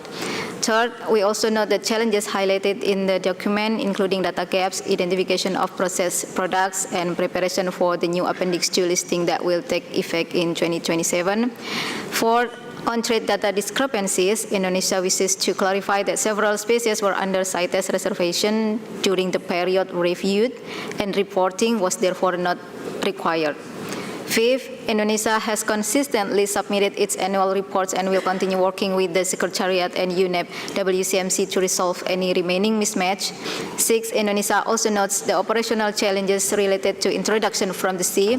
To date, Indonesia has not reported any IFS transactions, and all utilization is based on catches by national licensed vessels. Should catches occur beyond national jurisdiction, Indonesia will apply the relevant RFMO measures. 7, Indonesia supports establishing an in-session working group to review party inputs and trade data, develop recommendations for standing committee, and contribute to work on guidance for the transport of biological samples for research. Thank you, Chair. Thank you, Indonesia. Now I move to observer organizations. CMS. Thank you, Chair. The CMS Secretariat would like to update the committee on key developments from the 15th meeting of the Conference of the Parties to CMS, which was held in March in Brazil this year. 5 shark species were added to CMS Appendix 1. These are the scalloped and great hammerhead sharks, Sthyrna levini and Mocaran, and 3 species of thresher sharks, Alopias pelagicus, Superciliosus, and Vulpinus. These species are also all currently listed in CITES Appendix 2.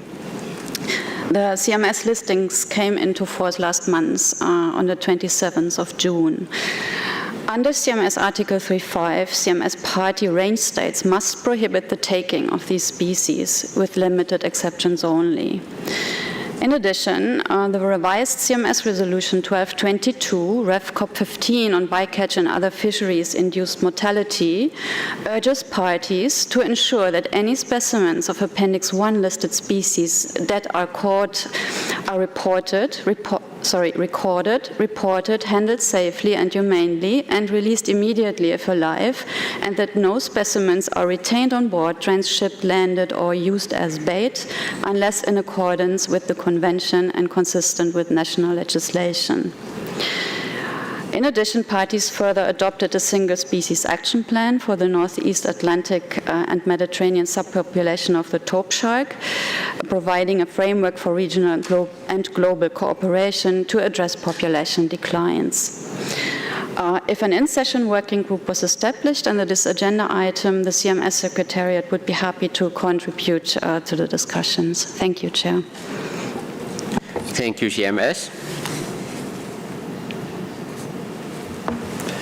Okay, I think we can move to the voice in the room is agreed to establishment of the in-session working group. Then we move to the establishment of the in-session working group. So I would invite a representative from Asia, Dr. Xia Guoping, to lead the in-session working group, and Ms. Maria Piedra Baptista, alternate representative of Central and South America and Caribbean, for co-chair this in-session working group. Is it okay? Okay. Next, I would invite parties who will participate to the in-session working group of the Shark and Rays.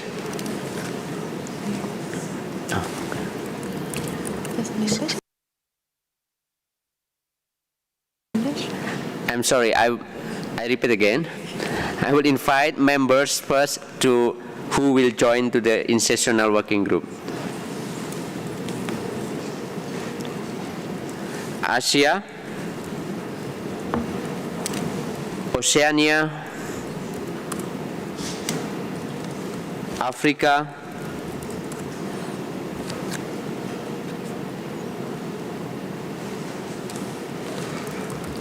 North America region,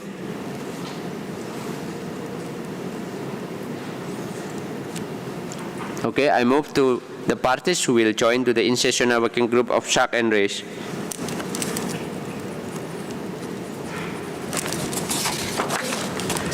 Pakistan,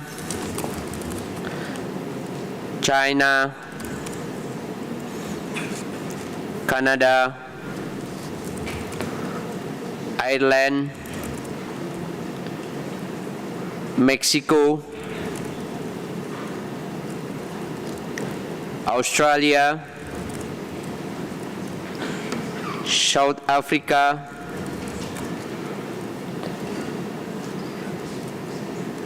Netherlands,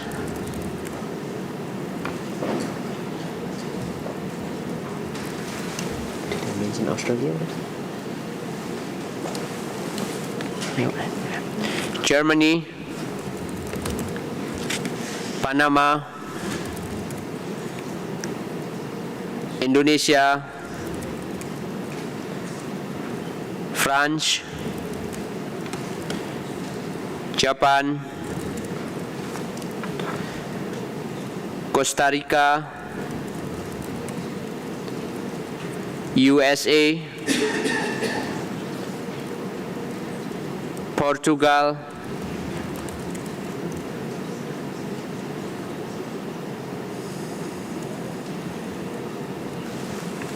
did I mention Japan?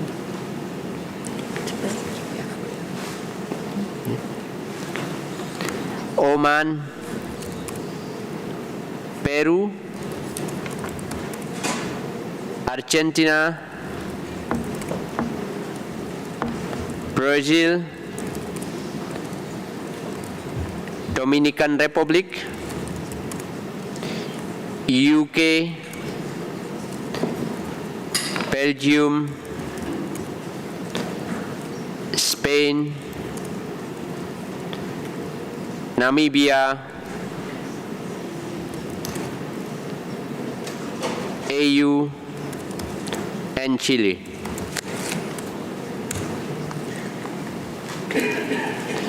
Next, I invite observer organizations.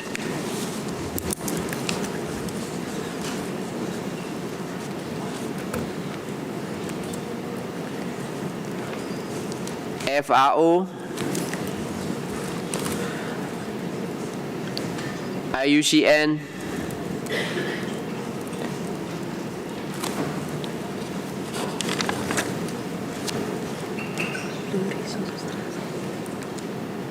Blue Resources Trust,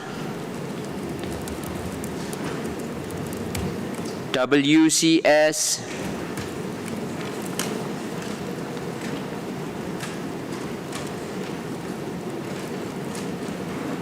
Franz Weber,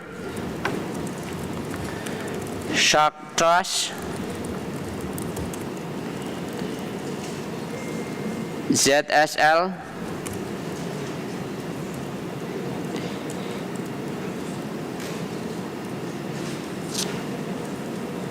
did I mention WCS? CMS, Bloom,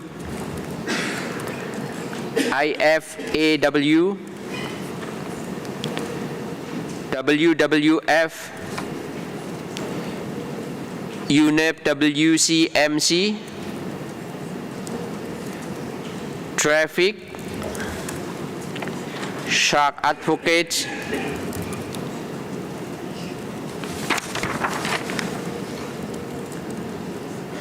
Reef Scapers Foundation, SSN.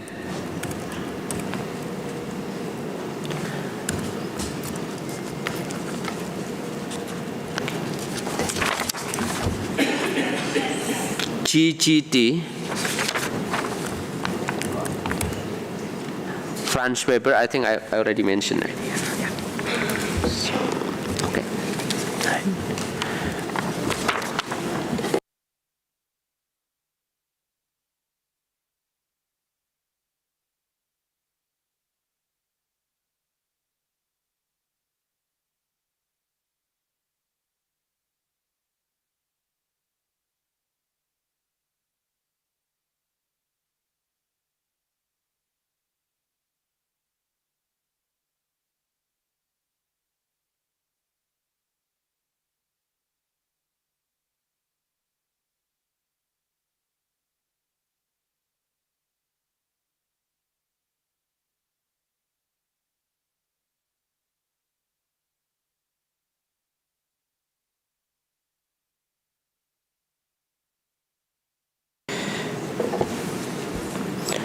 Concerning agenda item 37, the Animal Committee agrees to establish an institutional working group with the mandate set out in document 34-37, Ref 1, paragraph 20HA.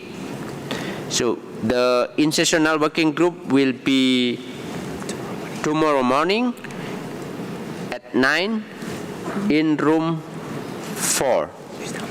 Which is downstairs, yeah.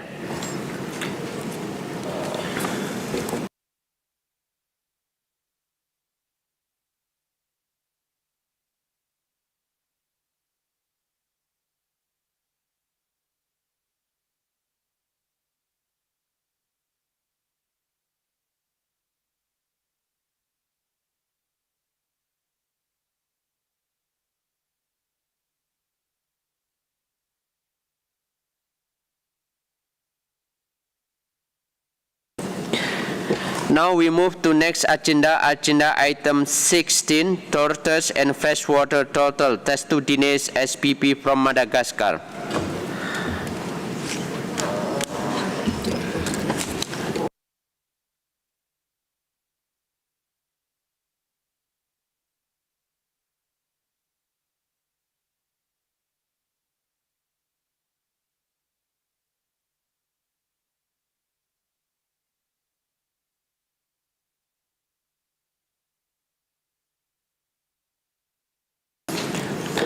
I would like to invite a representative from the Africa to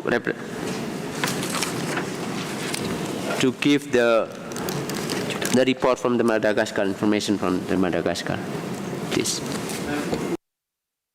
Je vais vous faire écho du rapport de Madagascar, le document AC34 doc 16.1.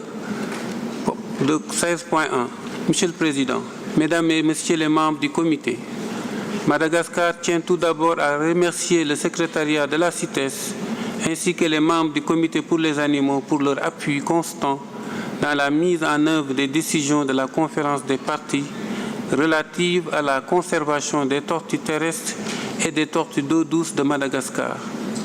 Madagascar tient également à remercier les représentants de l'Afrique au sein du comité qui ont accepté de présenter ce rapport au nom de Madagascar.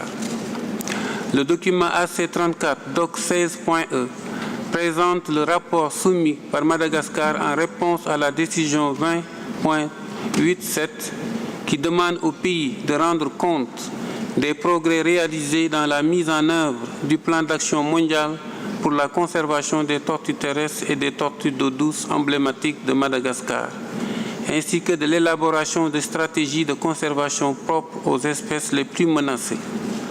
Le rapport met en évidence des progrès importants réalisés depuis la COP20.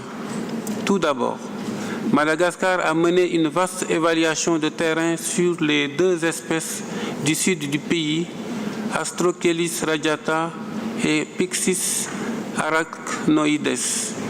Cette évaluation a permis d'actualiser les informations sur leur répartition, les principales menaces auxquelles elles sont confrontées et les mesures de conservation actuellement mises en œuvre.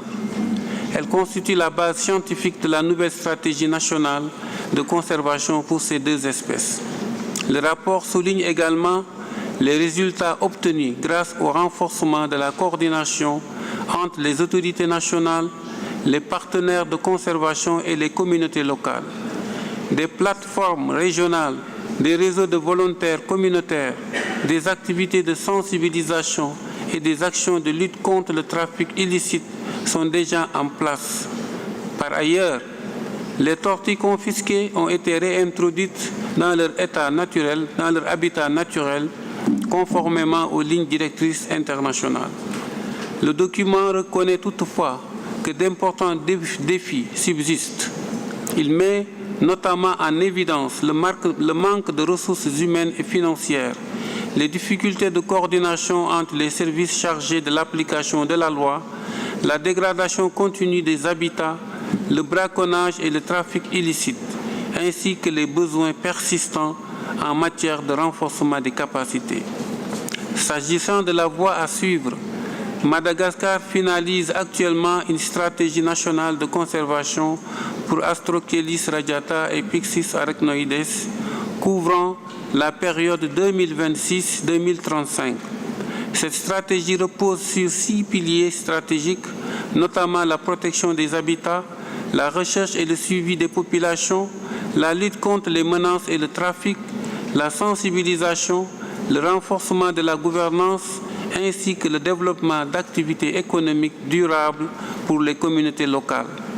Madagascar prend note avec satisfaction l'ensemble des remarques et recommandations du secrétariat CITES sur la nécessité de disposer de méthodes harmonisées de suivi scientifique, de renforcer davantage la stratégie, notamment en développant des approches spécifiques à Pyxis arachnoides, en harmonisant les protocoles nationaux de suivi des populations et en intégrant des protocoles de biosécurité et de dépistage des maladies pour toutes les opérations de renforcement des populations, d'améliorer les mécanismes de suivi des plans d'action ainsi que le renforcement des capacités nationales afin d'assurer une mise en œuvre efficace des stratégies de conservation.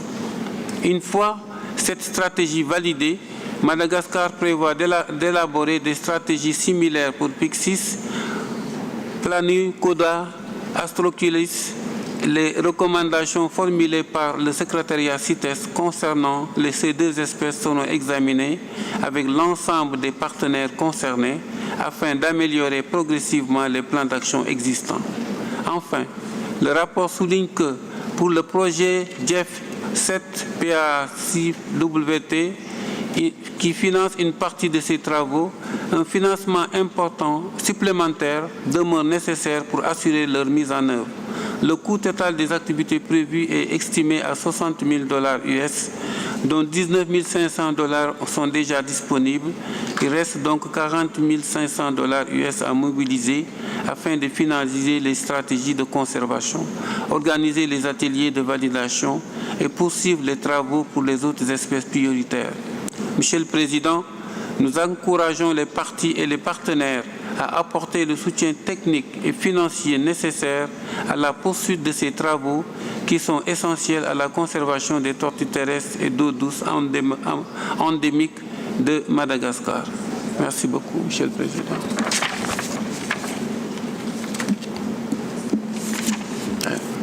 C'est un peu l'économie du rapport envoyé par Madagascar au secrétariat. Merci. Thank you, Africa. Then I give to Secretariat. Thank you, Chair. I'll be introducing document AC34, document 16.2, the report of the Secretariat. The Secretariat reviewed the report submitted by Madagascar contained in this document, in document 16.1, in accordance with the decision directed to the Secretariat. In undertaking this review, the Secretariat also considered the report submitted by Madagascar to AC33 and COP20. The annexes to the document contain detailed reviews of the implementation of the action plans for Astrochelys uniflora and Eremnochelys madagascariensis, as well as assessment of the extent to which the recommendations and identified conservation needs in Madagascar's report on Astrochelys radiata and Pyxis arachnoides are aligned. No update was provided on the Global Action Plan for the conservation of Madagascar's endemic tortoises and freshwater turtles. However, the progress made in developing species-specific strategies is welcomed and will help ensure that targeted conservation actions are implemented. More systematic reporting on the implementation of action plans in the future would assist in reviewing progress. The Animals Committee is invited to consider the species-specific and cross-cutting recommendations contained in paragraph 27 of the document and the recommendation to encourage parties to implement the decision relating to support to be provided to Madagascar. Thank you, Chair. Thank you, Secretariat. Now I give the floor to the members.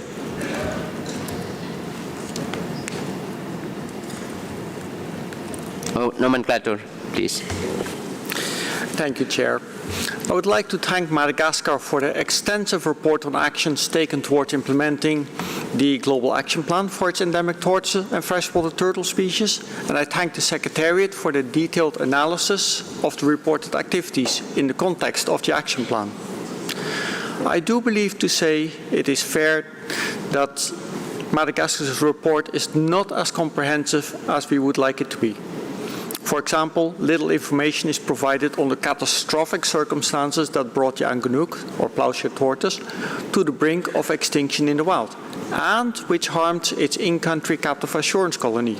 And no overview is presented of the extensive measures that have been taken in situ to date and the planned scaling up of these measures.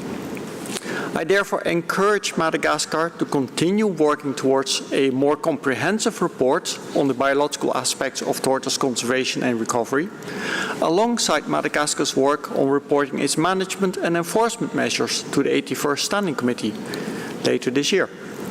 I support the Secretariat's recommendations for further work and encourage Madagascar to further engage with local and global specialists in tortoise biology and conservation in order to bring as many stakeholders as possible together to implement the conservation strategies that these deserving species are.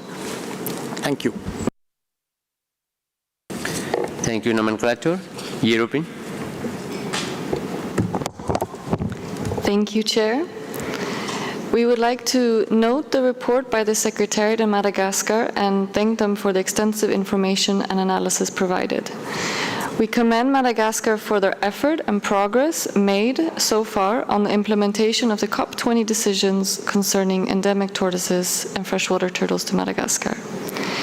The progress reported is encouraging and demonstrates substantial implementation effort and Madagascar's strong institutional commitment through ecological monitoring, community engagement, consideration of reintroduction measures, strengthened efforts to combat illegal wildlife trade, and the development of a national conservation strategy plan for 2026 to 2035.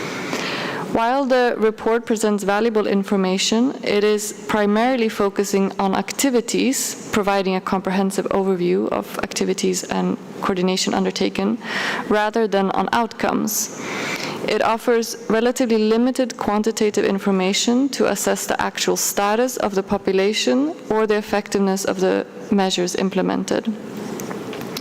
We support the recommendations by the Secretariat to continue this work, and we think that future reporting from Madagascar, in addition to what was already mentioned by the nomenclator specialist, would also benefit from building on this strong foundation by providing clearer monitoring, enforcement, and biological indicators, showing how these efforts are translating into tangible conservation outcomes for the species concerned.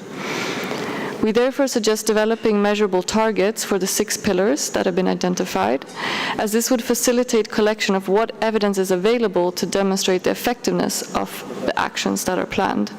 We have some concrete ideas for potential quantitative indicators, but perhaps we could come back to these at a later stage. Thank you. Thank you, European. Africa. Merci beaucoup, Monsieur le Président. À la lecture de ce rapport, nous tenons à féliciter Madagascar pour les efforts et les progrès substantiels réalisés.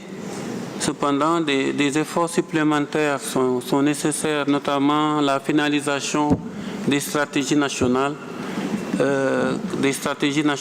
et démontrer, par exemple, l'efficacité des mesures de gestion, de conservation de ces espèces et également renforcer les actions de lutte contre le commerce illégal. C'est ce que je voulais ajouter. Merci. Thank you, Africa. Any other members will comment? Okay, no. I give to observer parties. Sénégal. Merci, Monsieur le Président. Je voudrais faire un commentaire à la suite de la lecture du rapport de Madagascar sur le fait que ces espèces endémiques, et il faudrait qu'on soit très regardant. Donc, trois aspects fondamentaux qui me préoccupent. Le fait que c'est des espèces endémiques, ça pose un problème, mais aussi le pays est exposé à un trafic car maintes fois, des cargaisons de tortues en provenance de Madagascar ont été interceptées. Les dispositions de la CITES prévoient que l'on puisse rapatrier ces spécimens dans leur zone écologique d'origine.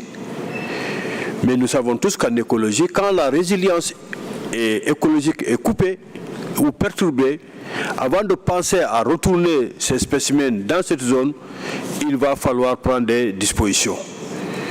C'est à ce titre que j'ai des inquiétudes quand le Madagascar dit qu'ils ont des problèmes de ressources personnelles pour assurer la protection et aussi ils ont un besoin criant de ressources financières. Je souhaite vivement que ces soucis soient entendus par la communauté internationale de la CITES pour venir en appui, mais en tout cas j'ai des réserves quant à la réintroduction de ces espèces interceptées dans le trafic au niveau de leur territoire, parce que les mêmes faits vont conduire les mêmes causes. Donc voilà un peu mon inquiétude par rapport à ce rapport. Merci. Thank you, Sénégal.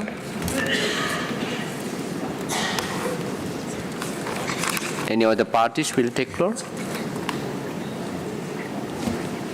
Okay, I give to the observer organizations.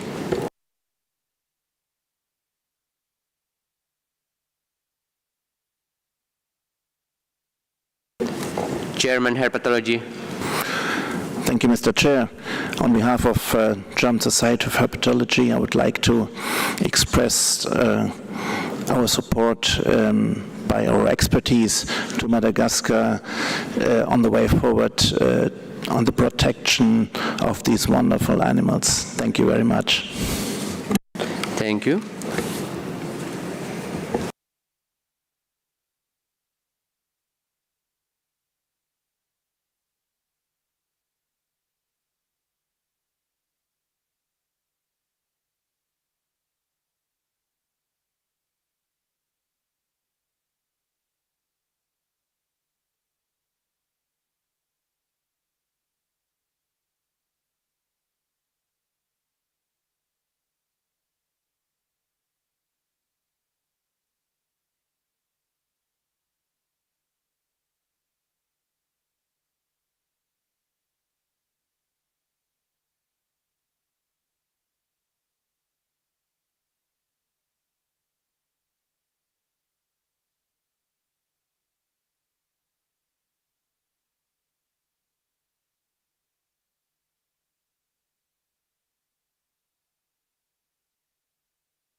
Okay, regarding to the agenda 16.1 and 16.2, I think we need to move forward and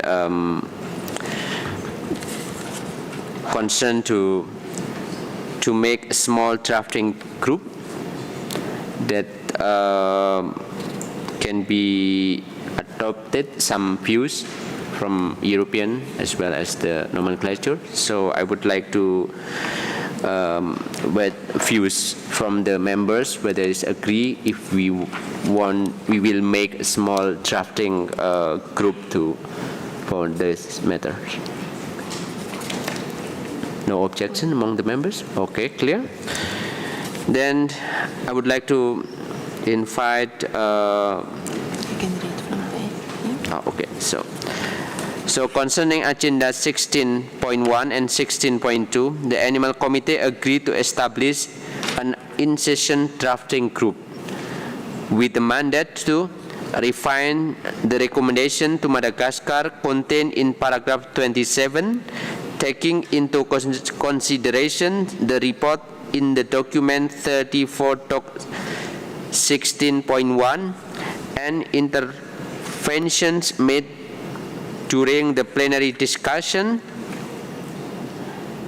and submit the revised recommendation for the considerations by the Animal Committee in a ComDoc. The drafting group is encouraged to invite Madagascar to participate in its discussion through email, through online means if feasible.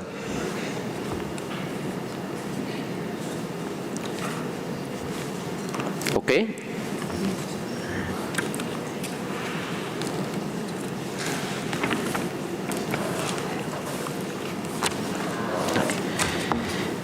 Then I would like to invite Mr. Peter Paul from the nomenclature specialist to lead this small drafting group. Okay, thank you. And the representative from European and Africa to join in the small drafting group. Is it okay? Okay, thank you. I did.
Agenda item 29, conservation of amphibia SPP.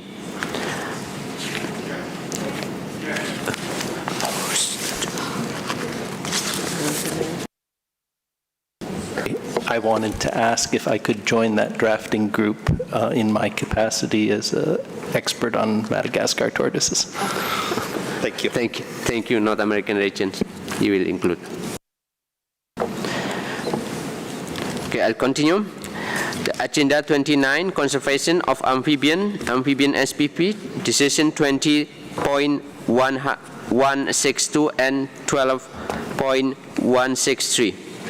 So I would like to invite the Secretariat to introduce the document.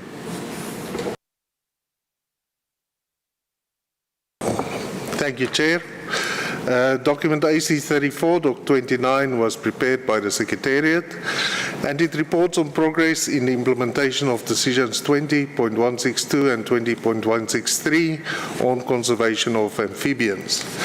The document provides updates on work undertaken by the Secretariat concerning the species prioritization matrix, the development of conversion factors for amphibian specimens in trade, and the identification materials for amphibians. There are 2 annexes to the document that were prepared by the Secretariat. Annex 1 contains a consolidated list of amphibian species included in the CITES appendices and identifies the identification materials currently available on the CITES Secretariat website. Annex 2 contains a compilation of information on identification materials submitted by parties and organizations in response to notifications to the parties. It is noted in the document that a range of identification materials is available for amphibians, including field guides, taxonomic monographs, online databases, and identification tools. However, additional work is required to assess the accessibility, coverage, and suitability of these materials for customs and law enforcement officers and to identify any remaining gaps. It is further highlighted that additional work is required on conversion factors for amphibian specimens in trade and on updating the revised species prioritization matrix. Chair, the Animals Committee is invited to consider the recommendations contained in paragraph 22 of the document. Thank you. Thank you, Secretariat. Now I open the floor and comment from the members.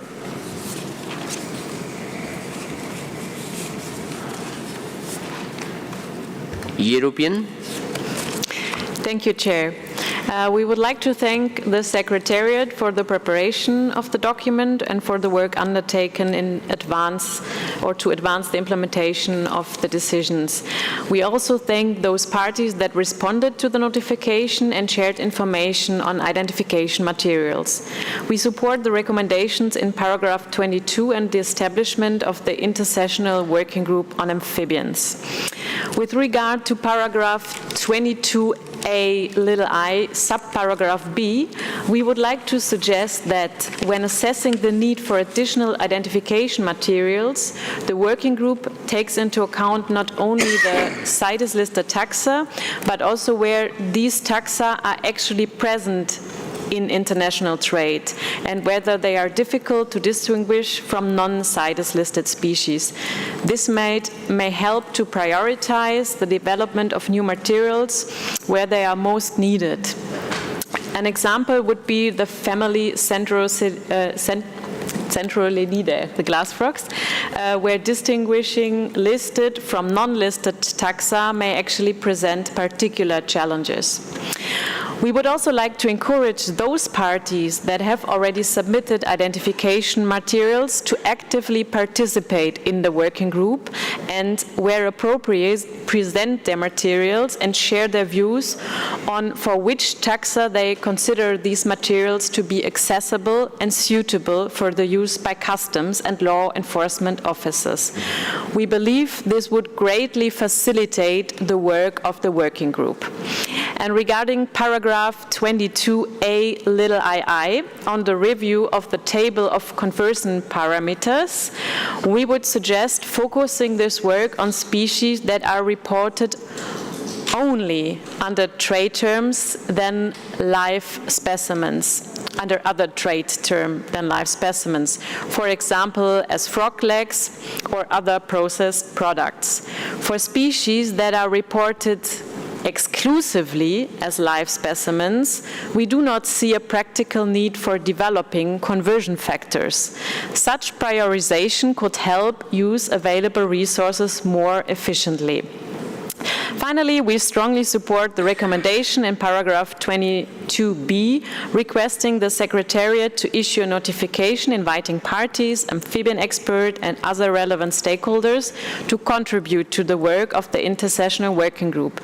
Given the technical and taxon-specific nature of this work, expert knowledge will be essential for achieving practical and useful outcomes. Thank you, Chair. Thank you, Europe. Central, South American and Caribbean.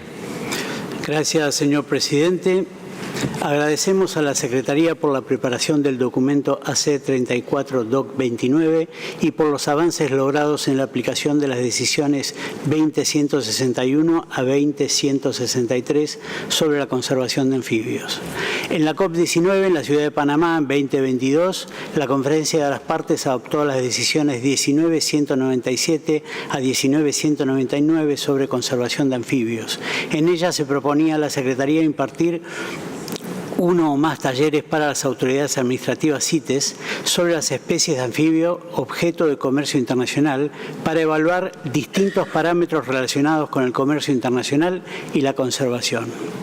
Gracias al financiamiento externo pudo realizarse un trabajo preparatorio previo, el documento resumen de la situación y gestión y comercio de anfibios para apoyar la aplicación de la decisión 19.197 y 2 talleres en línea. Resultados de este trabajo figuran en la C33, DOC 32.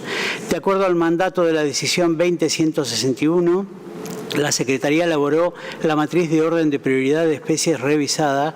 Con el fin de actualizarla, la Secretaría publicará una notificación a las partes en el último trimestre de 2026.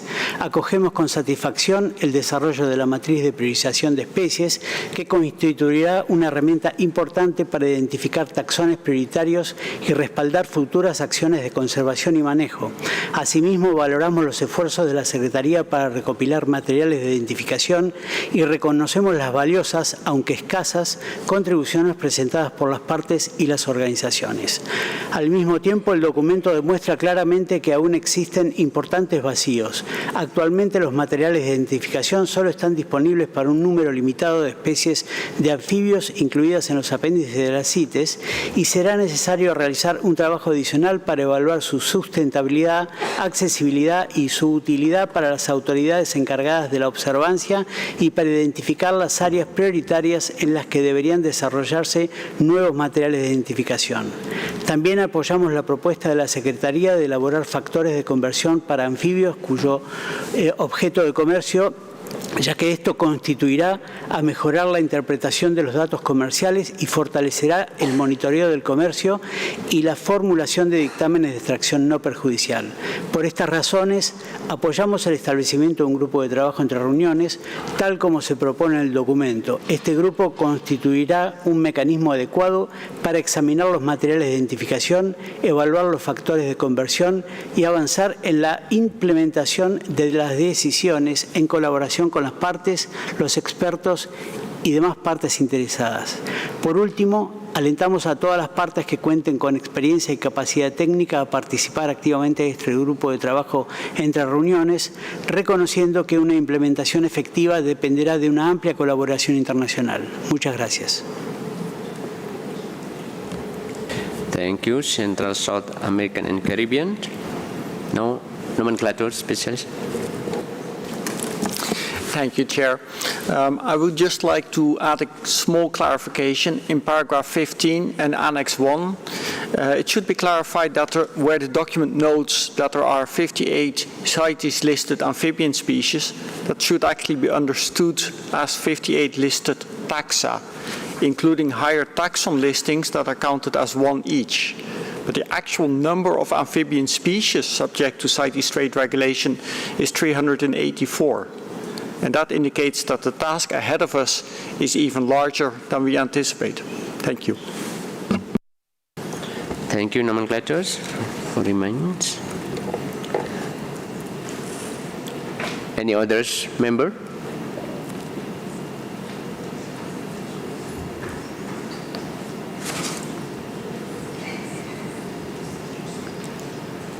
Okay, next I give the floor to the observer parties. Colombia. Gracias, señor presidente. Colombia agradece el documento 29 y toda la gestión orientada a los anfibios. Apoyamos la creación de un grupo de trabajo interseccional para abordar la revisión de materiales de identificación y, asimismo, considerando la gestión de este grupo, apoya lo mencionado por la representante de Europa a considerar y enfocarse en aquellas especies que tienen comercio confirmado.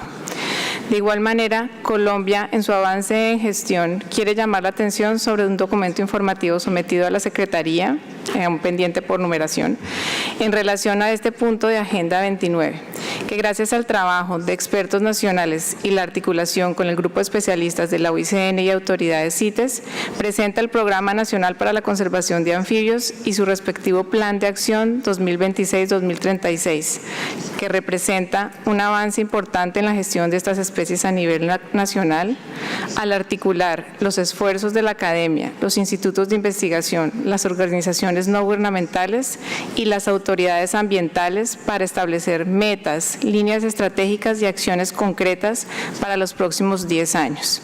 En su versión de revisión final, incluye no solo la situación actual de los anfibios en el territorio colombiano, sino que propone 6 líneas estratégicas organizadas por metas y acciones para implementar en el país, que incluyen desde la investigación y el monitoreo, la conservación in situ, la conservación ex situ, temas de tráfico y finalmente un tema muy importante, el uso legal.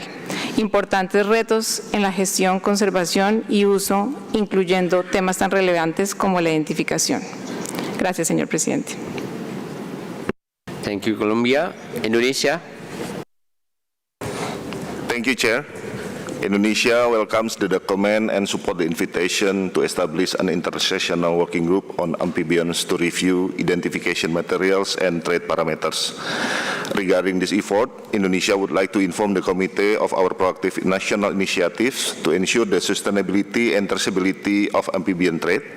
First of all, identification guides. We have developed comprehensive national identification guides to support enforcement officers in identifying CITES listed species accurately on the ground. Second, scientific and traceability measures. To improve the accuracy of trade reporting, Indonesia has successfully conducted DNA testing on frog legs and undertaken rigorous studies on conversion factors from processed specimen to live equivalents. Third, pre-export inspection. Indonesia strictly carries out physical species inspection prior to export. This verification process ensures that the specimen exported corresponded precisely to the species authorized under the issued CITES permits. Therefore, Indonesia highly supports the mandate of the intersessional working group, particularly on the review of identification materials and conversion parameters. Indonesia expressed its strong interest and readiness to participate in and contribute to this working group. Thank you, Chair. Thank you, Indonesia. Germany. Thank you, Chair. We would like to support the intervention by the European region. In particular, we would like to second the need for prioritization regarding the review of identification materials for amphibians and the review of conversion parameters. Therefore, we suggest to focus on CITES the species that are actually found in trade and or may be traded under different terms according to CITES trade data. As previously also outlined in AC 33 Doc 19.2, the expert contact group on the identification manual of animals listed in CITES Appendix 1 within the process of materials for the identification of specimens of CITES species already considered that in the case of most Appendix 1 listed amphibian species, there's virtually no or very limited legal international trade according to CITES trade data, and also no illegal use or trade is known to occur according to IOC NRED list assessments and other available information. Accordingly, the need for detailed identification material appears to be relatively low priority in the case of most Appendix 1 listed amphibian species compared to many Appendix 2 listed amphibian species that are commonly traded and therefore may be of higher priority. We suggest that the intersessional working group considers this in its upcoming work. Overall, we support the establishment of the intersessional working group on amphibians with a proposed mandate, and we are looking forward to active participation. Thank you. Thank you, Germany. Next, Russian Federation. Спасибо, господин председатель.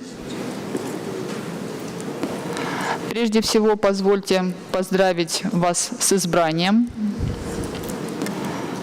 Благодарим секретариат за проведенную работу и подготовленные материалы. Хотели бы отметить, что Российская Федерация представила перечень идентификационных материалов по амфибиям в секретариат. Соответствующая информация находится в документе INF3. Мы поддерживаем создание межсессионной рабочей группы и готовы к участию. Спасибо.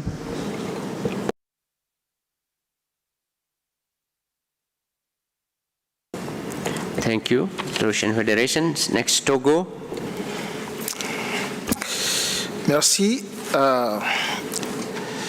Nous voudrions remercier les collègues de l'Union européenne et le secrétariat pour avoir préparé ce document sur les amphibiens.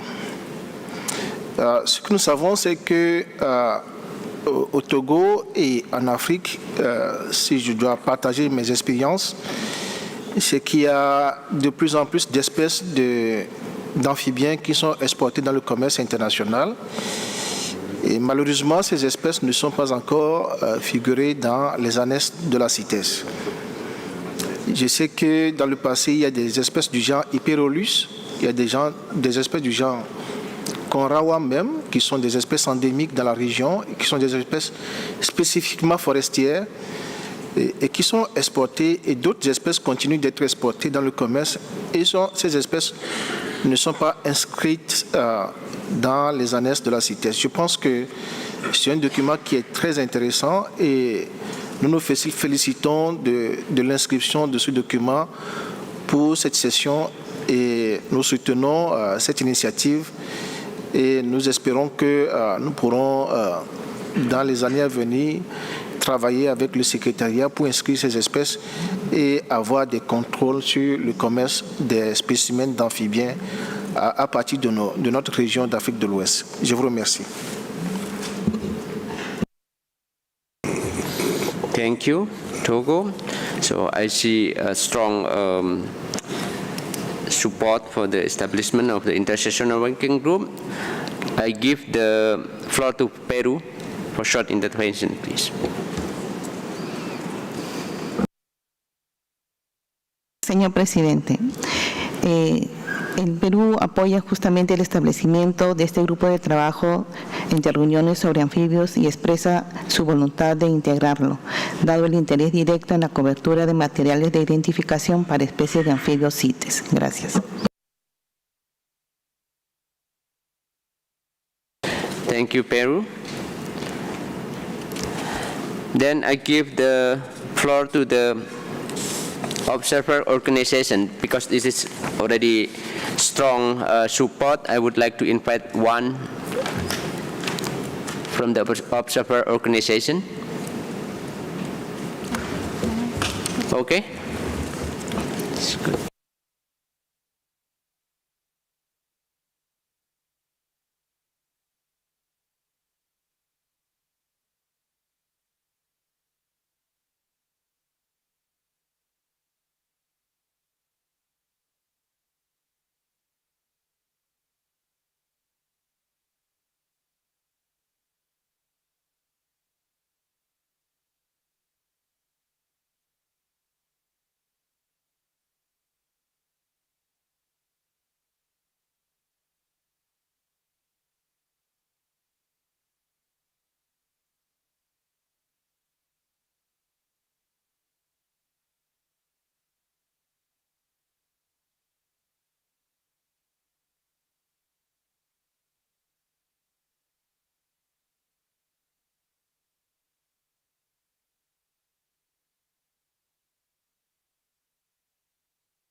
Okay.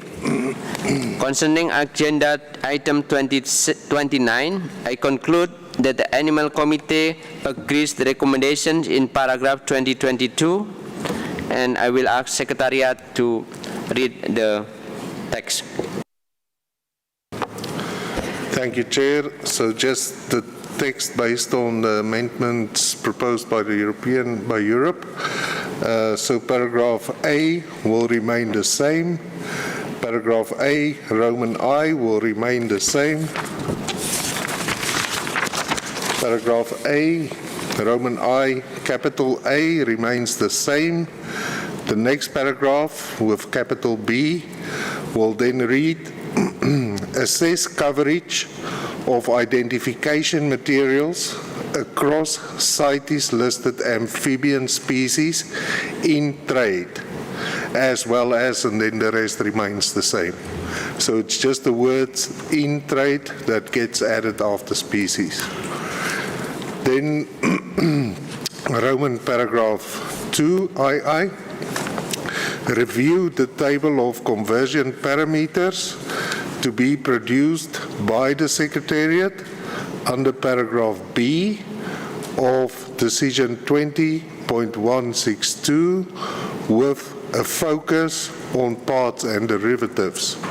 So after 2162, the text with a focus on parts and derivatives are added. Then paragraph Roman 3 remains the same, and paragraph B remains the same. Thank you, Chair. Thank you, Secretariat.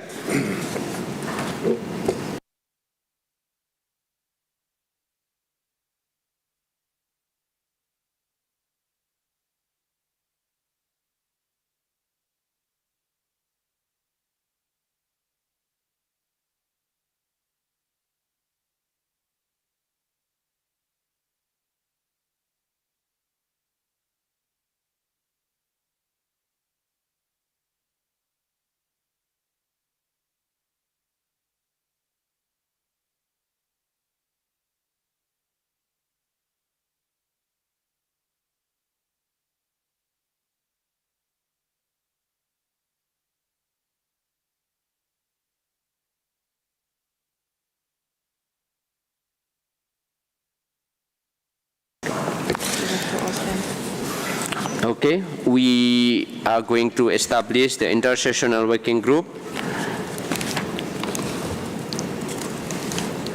that will be chaired by Daniel Ramadori. Agree? Thank you. And that's okay.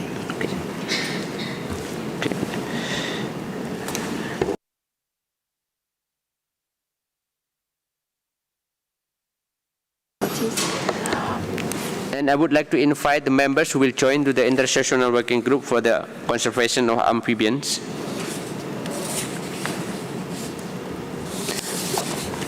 Okay. Nomenclature. Europe, Asia,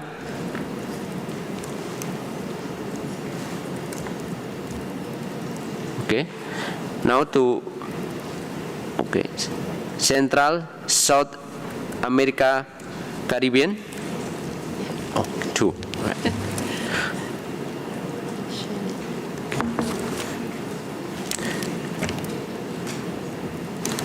Okay, now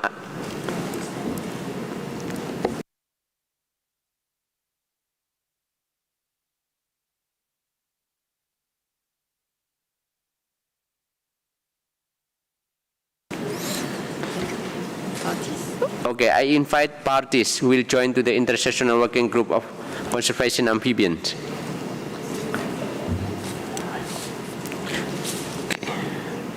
Togo, Argentina, Colombia, Lithuania,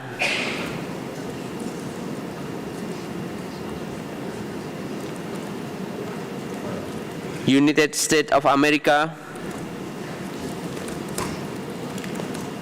Germany,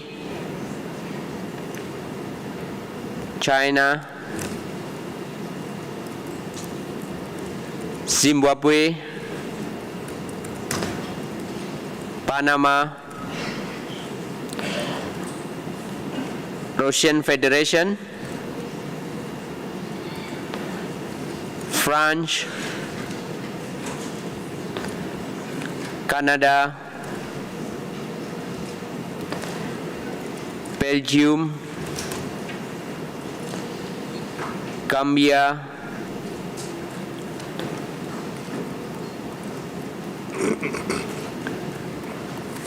Indonesia,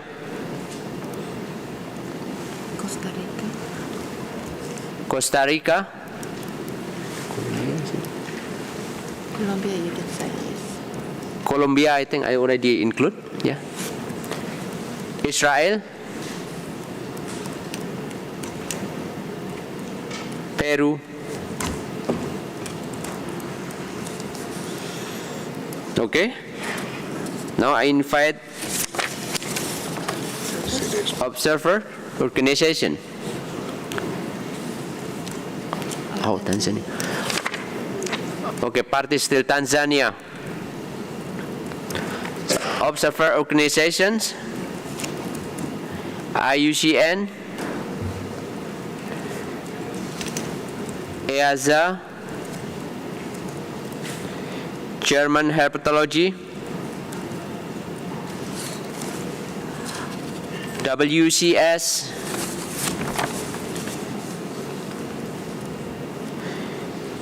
Humane World for Animals,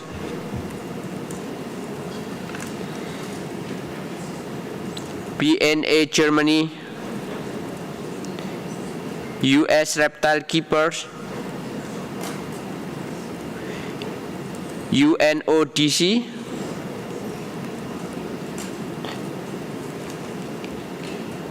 SWAN. Sure.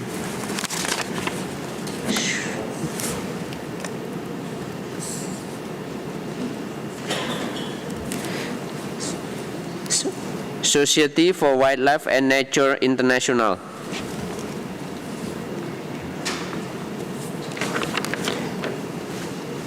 US Reptile Keeper, I think, I already include, yeah.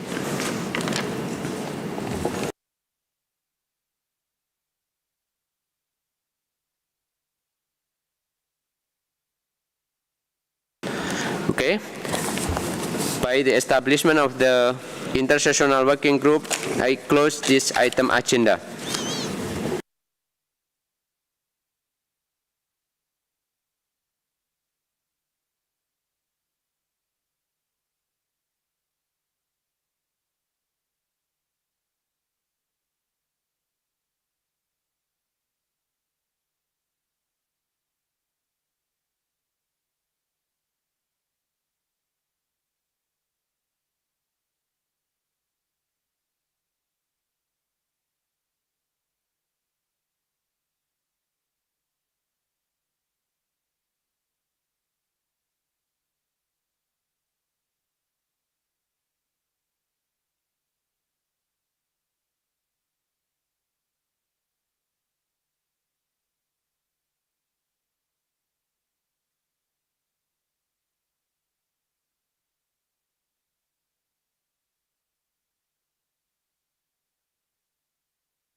Okay.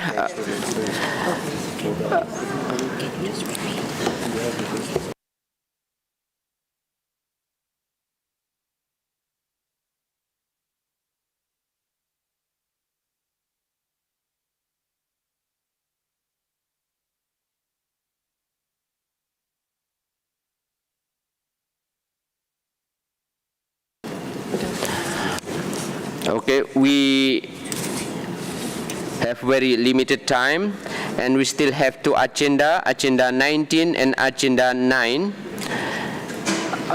We propose that Agenda 19 and Agenda 9 will be discussed on Wednesday afternoons after lunch before African Lions. Is it okay, all the members?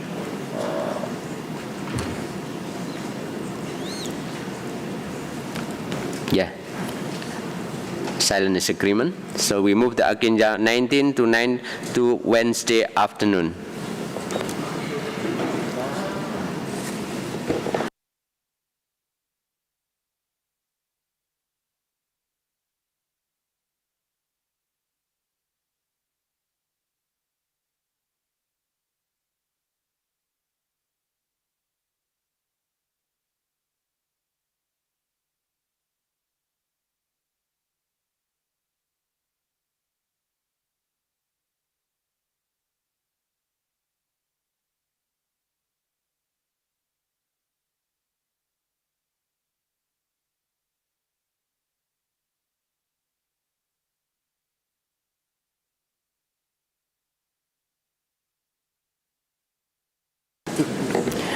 Before close today, I would like to invite Secretariat for some announcement regarding the working group for tomorrow.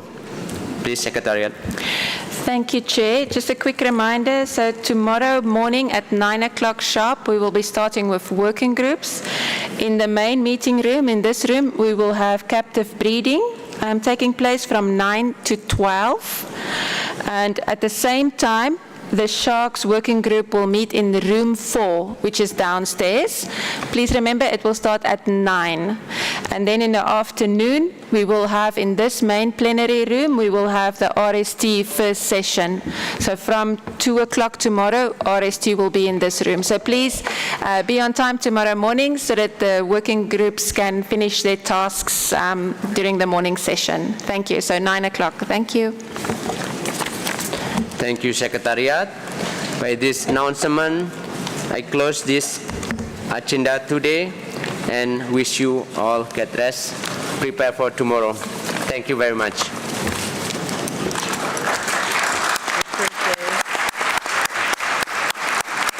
Good job. Good job. It wasn't too bad.